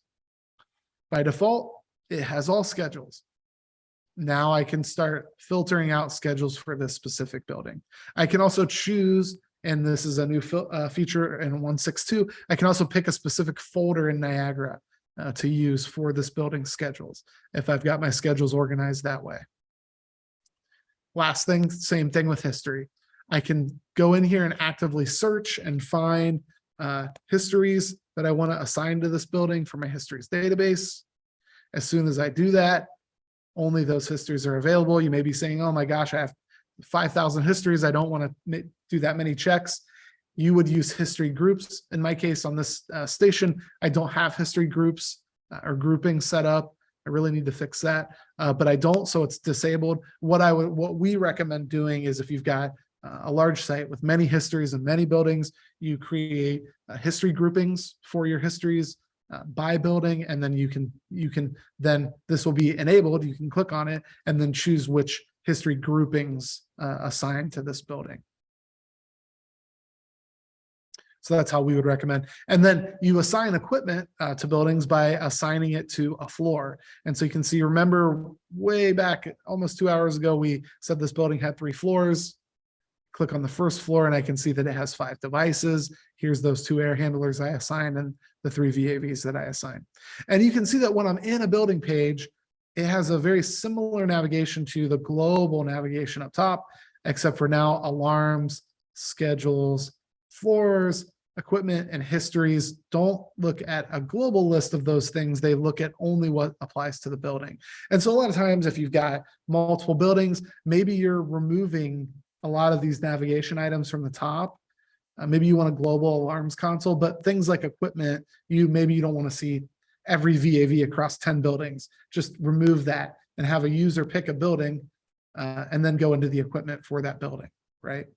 So that's sort of how you can start to shape Reflow into something that's more globally driven at the top nav to something that's a little more deeper and nested and driven from the building level instead of everything at the global level. So when you first install Reflow, it's really a global level. It's assuming like, hey, you're throwing Reflow on a single JACE on a single building. And then as you start to add buildings, you would start to craft and cut away at this navigation and make some of that functionality deeper into the system, for instance, inside of buildings. Okay, so let's talk about the building index page. Now that I've got 2 buildings, I can click on the building index page to configure the way this shows. You may see this warning here, the map is disabled. And it says we've got the layout, well, we've got the map plus the grid. I can do map only if I want, or I can do grid only if I want. but we don't have a map here. And that's because we haven't set location data for our buildings. And as soon as we do, we can do that very easily down here at the bottom, or we can go into each building itself and go to location information and choose here. So we said this headquarters was in Chicago. So let's say we're right there. And now when I back out to the building index page, my map's shown. And so if we go into building 2, or actually I'll show you the other way to set location data. If I go into the building index page, see how now headquarters is hey, it's got a location now. I can do the same thing for building 2 here. Same screen. And let's say, you know, building 2 is, we'll keep it relatively close. We'll just say building 2 is in New York. You can see my map automatically adjusts. And we get this map. This does require the end user to have internet access. No internet access on the station, but the end user needs to be able to hit the internet to load the map tiles. But you can see I can click on these points of interest here now, and my building pulls up. The other thing that's cool about the map is you can color markers based on either the building status, up or down, or whether or not it has active alarms. I thought that one had active alarms. They must have went out. As soon as we see building 2 in New York here, we'll go red when I noticed there was an active alarm earlier.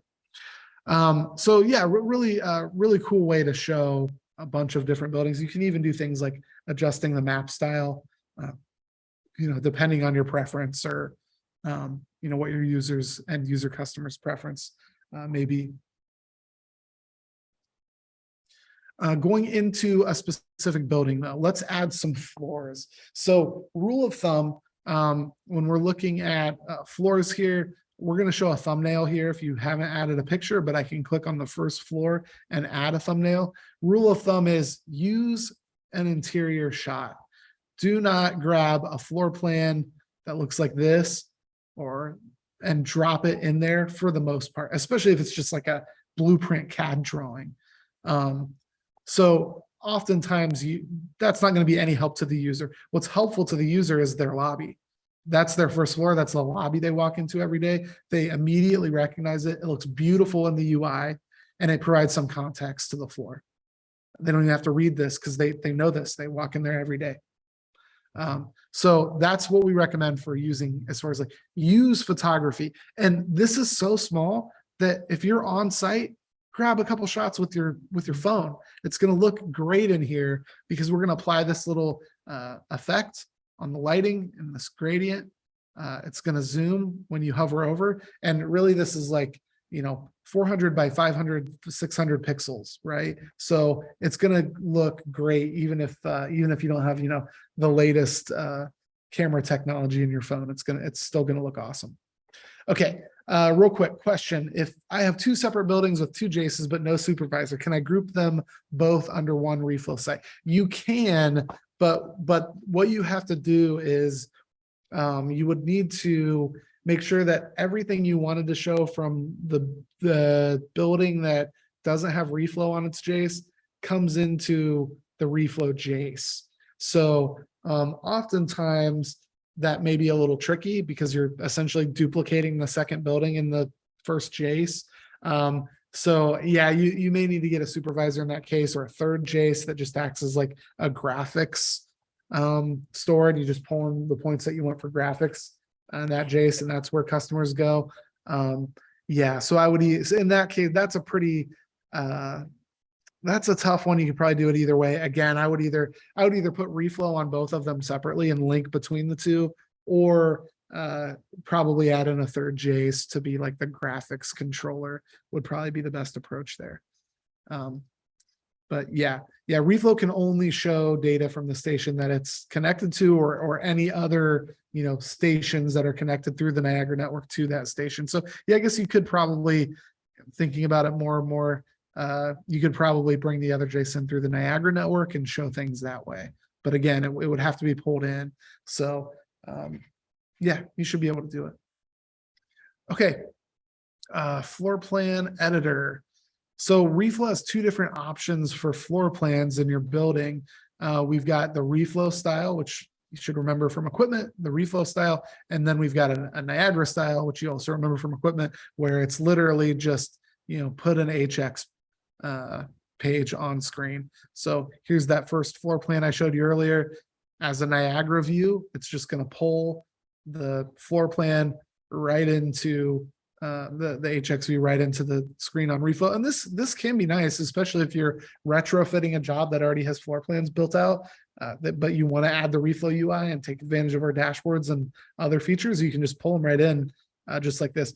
Just to show you another example of like embedding content, here's a property sheet, right? So like exact same thing. Exactly as you would expect to see it in Niagara. Now, of course, it's got our floor plan UI on top of it, but you get the idea here. You can embed really any content from Niagara inside of Reflow. But instead, though, we are going to pick a Reflow style floor plan for this. And when we do that, we have access to the floor plan builder. And when I open that up, we get this full screen editor to start to build and work on a floor plan for this specific floor. This is the first floor for a headquarters building. Now, typically what you would do is you would pull in an image to represent the actual floor plan itself, either generated by a 3D modeling program or from the blueprint file, AutoCAD file.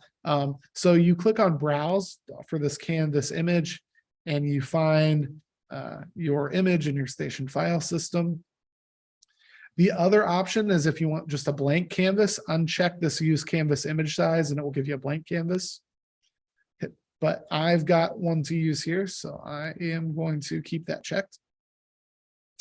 And then the other thing I really want you to pay attention to here is this checkbox right here. Create labels for 5 devices. So we know when we imported our equipment, we assigned 3 VAVs to the first floor and 2 air handlers to the first floor. So Reflow knows that.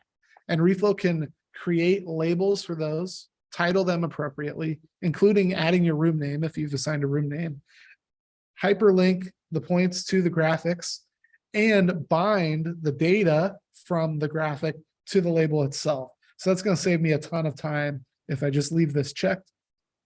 Hit create. My labels have come in. VAV3 is down here. VAV2 is right here. VAV1 is the conference room. And then I'll just move my air handlers over here to the right. If I had room name specified, those would have came in automatically. If I want, I can override that variable and just say conference room here. Make it a little larger. Call this one the sales bullpen. Call this one tech support. So the other thing that's been done for me, in addition to these featured points being linked in, so Reflow has bound this device. Reflow has bound VAV2 and it's picked its featured point on a VAV. It's a space temperature, but I can pick any point on the VAV to pull in. If I want, I can create another label. If I want to do this manually, how this would work is I just click the label button up here on top right, drag it where I want it, go over to bindings. I can pick any device in Reflow and it's going to link up automatically for me. Or if I don't want to do that, I can pick any Niagara point. So let's grab that numeric ramp point and pull that in. And then separately under my action tab here, I can link it to anywhere in Reflow or anywhere in Niagara or anywhere on the web. There's other actions as well. We'll talk about those in just a second. But this is how I can very, very quickly get a really comprehensive floor plan built. We have a zone drawing tool. So I can just click on this, adding a zone, draw out my zone, hit enter. Using the elements pane over here, I can choose to edit the order. Zones, we've got this concept of dynamic color throughout Reflow. Zones, label, accent marks, all of those things can have a dynamic color. So if I choose the style tab, I go to color, I change it to be dynamic. We'll use that numeric ramp point. We'll color it based on the value of the point. We're going to have it's numeric, so we're going to have a deviation. So if it's within the deviation, I want it to be green. If it's above the deviation, I want it to be red. It's below the deviation. I want it to be blue. And then we set a target, which could also be a Niagara point. So I could link in like a set point or something like that, but I'm just going to leave it static. We'll say our target 72, and we're going to tolerate, plus or minus 15. And you'll see that now this value is not connected to this value here. But what we can do is we can turn on tooltips. So now when I hover my mouse over, we'll actually see that value that it's using. So we're plus or minus 15 from 72 right now. Still are. And then as soon as this ticks one more time, you'll see it go red because we are out of that deviation. So this is how you can show, custom colors and things like that for zones. The other thing you can do with these tooltips is I can say, make them always visible. So if I always want this to display, maybe that's how I want for this full zone, so that the tooltip for the zone always displays, even though it's, working on VAV1 and VAV2. So that sort of gives me some separation there.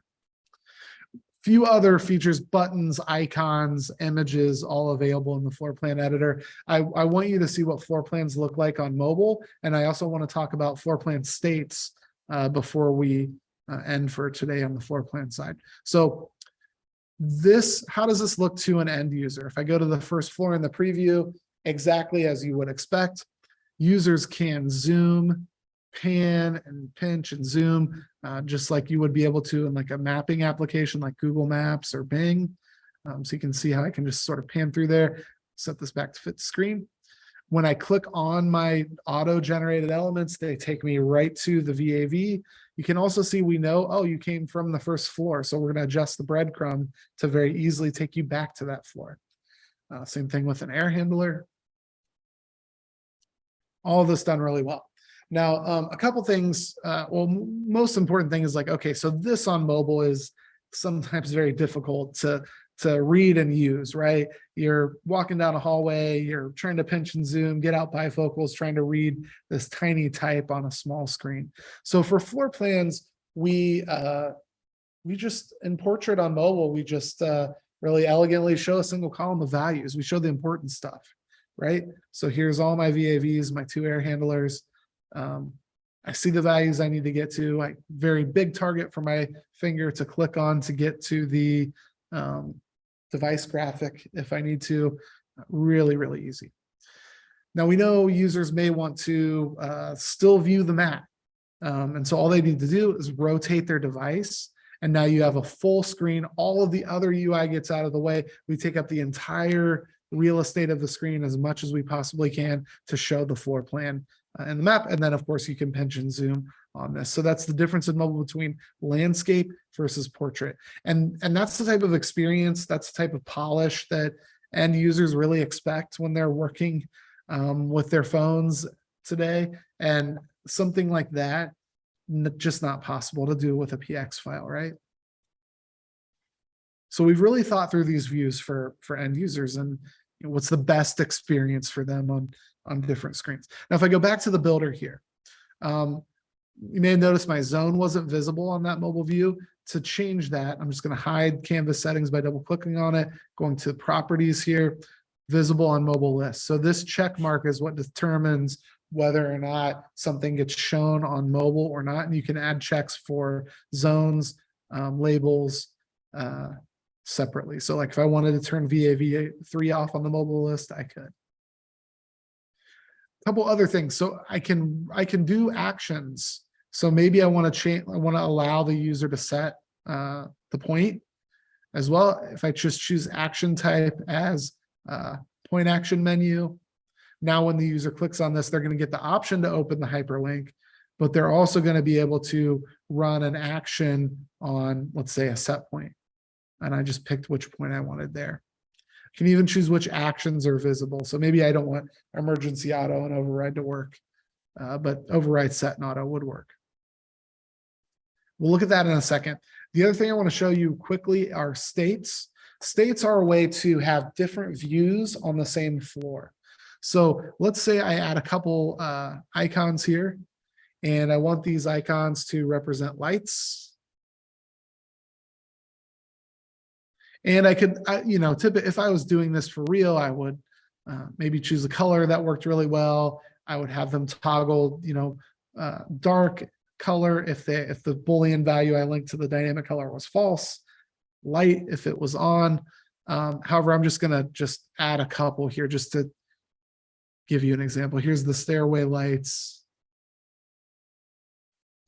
Okay, so now we've got some lighting mixing in with HVAC. And so if we want to separate the two, we can use states. You can see that right here. There's also a state dropdown in the Elements tab. Right now, we only have a single state called base. I'm going to rename my base state. I'm going to call this HVAC. I'm going to add a new state for lighting. Could add a third for security. I could add another one for, showing status of someone sitting at their desk, something like that. I'll click on lighting. So when I select the two different states, nothing changes on the left. And the way that I get it to change is I can also select them here in this elements pane, hiding and showing elements. So now whenever I click on these eyeballs that hide something, it's only going to hide it on the lighting state. So for lighting, I want to show my icons, but I don't want to show my labels. Maybe we'll keep the zone. For HVAC, I want to show the labels in the zone, but I don't want to show my lighting. And now I can toggle between the two to give two different experiences on the same graphic. And now when I go back to my floor plan editor, the end user loads the first state, which is HVAC. They now have a new drop down there. They can click lighting, and now they can see just lighting. So really the unlimited amount of states you can add to each floor plan. So if you want to show network drops, like I mentioned, security, camera locations, all of that stuff, egress for fire and life safety. We've seen people do all of that with this tool. It's really comprehensive and you can do a whole lot. And it's amazing because the navigation from a user perspective, I go to my headquarters building, I pick my floor, I look at my HVAC, I can toggle the lighting, right? It's a very straightforward and it's streamlined to think and guide users in the way that they think about their space. So I would definitely recommend taking advantage of that. It's a really useful tool. And if you want really quickly, I'll just show you, if we go to the demo sites really quick, actually, I think I already had it open. So if we go to the Chicago branch here, click on the floor plan, this is a much better, a well-done example than what I've done here in front of you really quickly. Here's HVAC versus lighting. Here's clicking. I didn't show you this, but here's clicking and running a lighting command. Turn that one off. I'll turn these others on. You'll see those come through in just a second. Lighting takes a little bit on this demo. They're coming on now. Back to our example here. When I click on HVAC, remember we added the set link here, so we can set this if we want. And we still have access to our hyperlink there. So this is what point actions look like. And again, this happens by a click. Now, if we look at this in mobile, same deal. I think it was VAV1. When I click on VAV1, here's our actions. Here's our hyperlink, right? Same thing with states. Here's HVAC, here's lighting. Now, remember, I didn't enable those icons for this for mobile, but that's how you toggle states on mobile. You can see our zones coming through now because we toggled that one. So really, really simple, but you can really do some complex, really well thought out designs here. So I know we're right at noon. Anyone who needs to bounce out, feel free. I'm happy to stay for another 5 or 10 minutes here. I want to make sure I answer any questions you may have on floor plans or buildings or anything else. And while I'm waiting for you all to type questions or feel free to speak up, I'm just going to start adding some dashboard cards to my landing page just so people can get an idea of what that looks like. Feel free to speak up.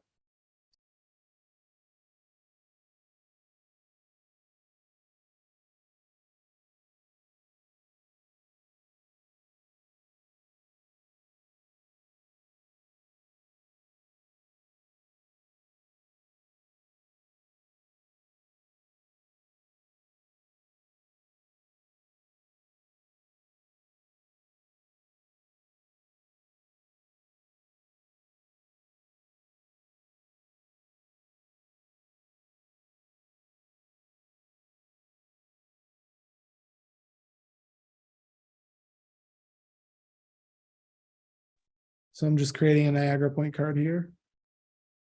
On these point cards, you can really do some cool stuff if, again, you take an actual photo of your lobby here for the lobby space temperature.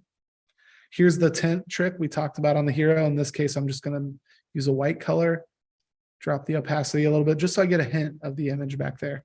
And maybe I'll take the title and set it to be inverted. Looks really nice. And then I would want to maybe hyperlink that to my, maybe my first floor. So there's a dashboard card linking right to that first floor with the lobby.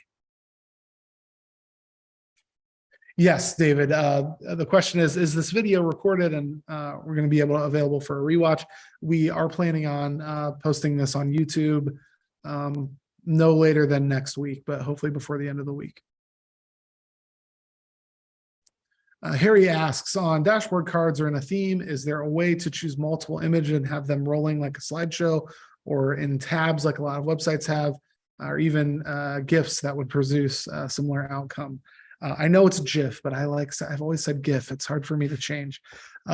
So yeah, you could absolutely like drop a GIF or CHIF in as like a background on a card. That would be like the sort of like quick and dirty workaround for today. There is not real, typically we would call that in web design. I think probably what you're referring to is like a carousel, which you'll see like something like this here, or if you like go to our website, what you see up here, up top.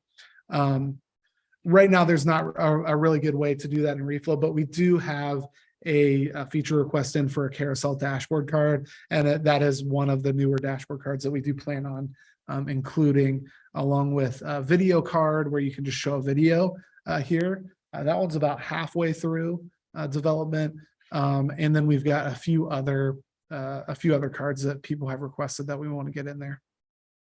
Great question.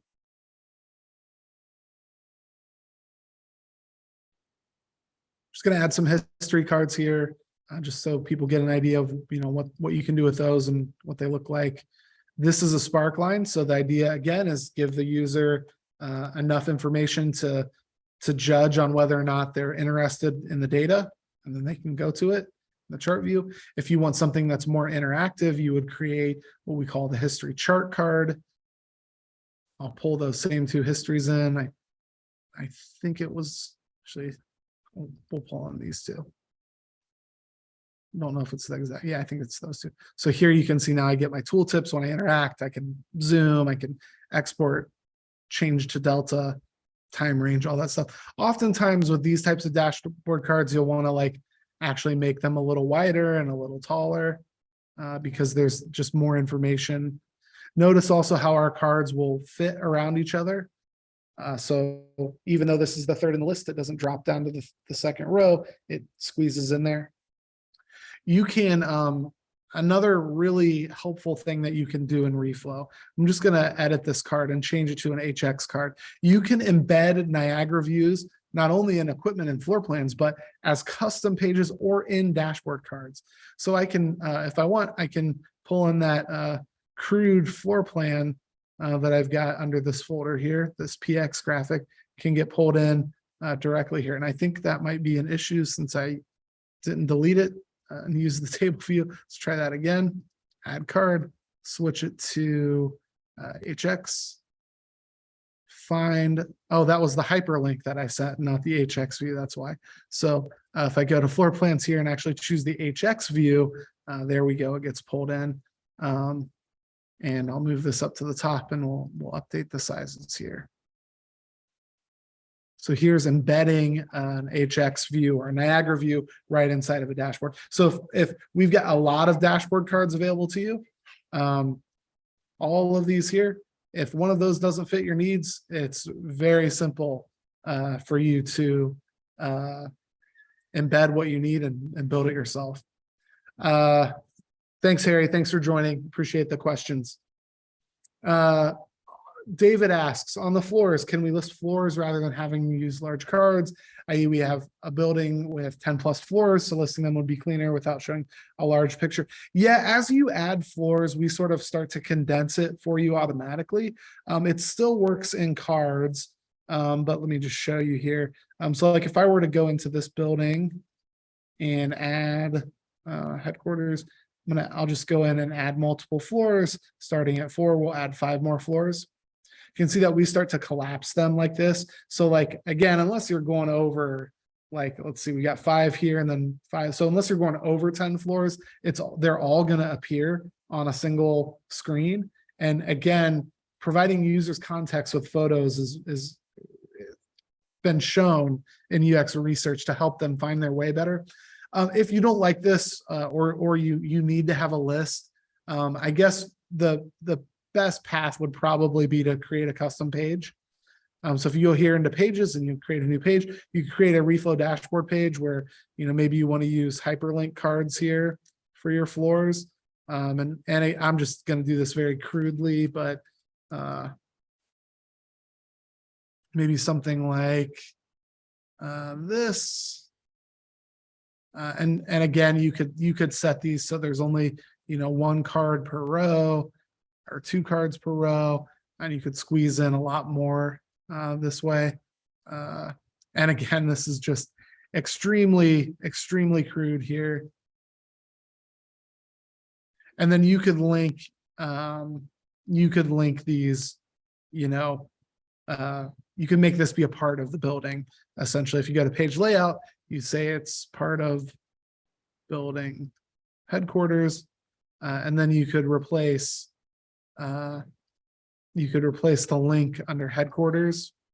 I go to the sub navigation. Here's my nav. Floors, instead of it linking to its floors, the building's floors, I could then have it linked to this custom page. And now when you click floors, there's your list. Now, granted, you would take more time and create a list here, but that's something you could do to sort of change how the UI works. Or you could pop in a PX page that also links. And you can actually link to Reflow pages from PX. If you just go up here to copy ORD, that'll give you the ORD on your clipboard to this page in Reflow, and you can link directly from your PX to this page in Reflow. So you could do that for each floor. I'm going to move this back to actually go to the floor so I can get there quickly. So if, for instance, you wanted to link directly to this floor plan from a PX file, just open it up in the preview, hit copy ORD, and now you can paste that into a PX file and it'll take you right there.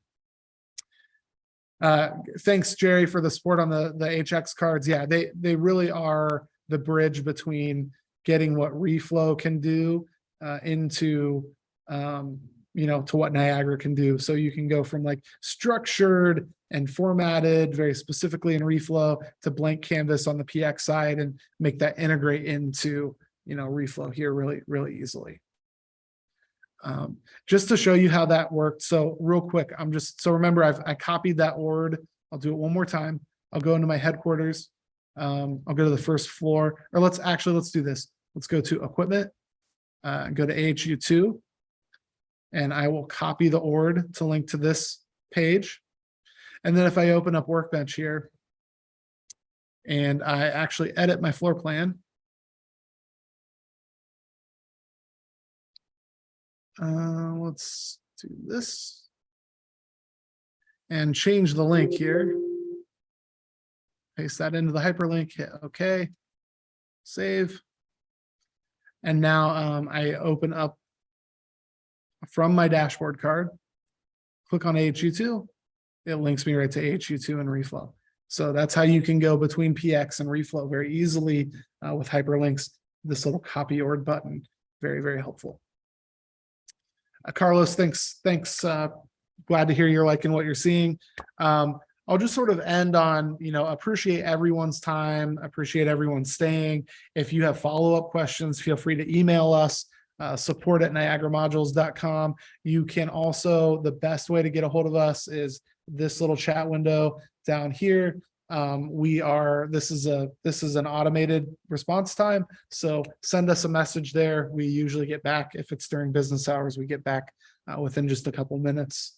And if not, we will get an email and we get back no later than within 24 hours. So easiest way to get a hold of us is there. Once again, thank you all for your time. Any follow-up questions, feel free to reach out.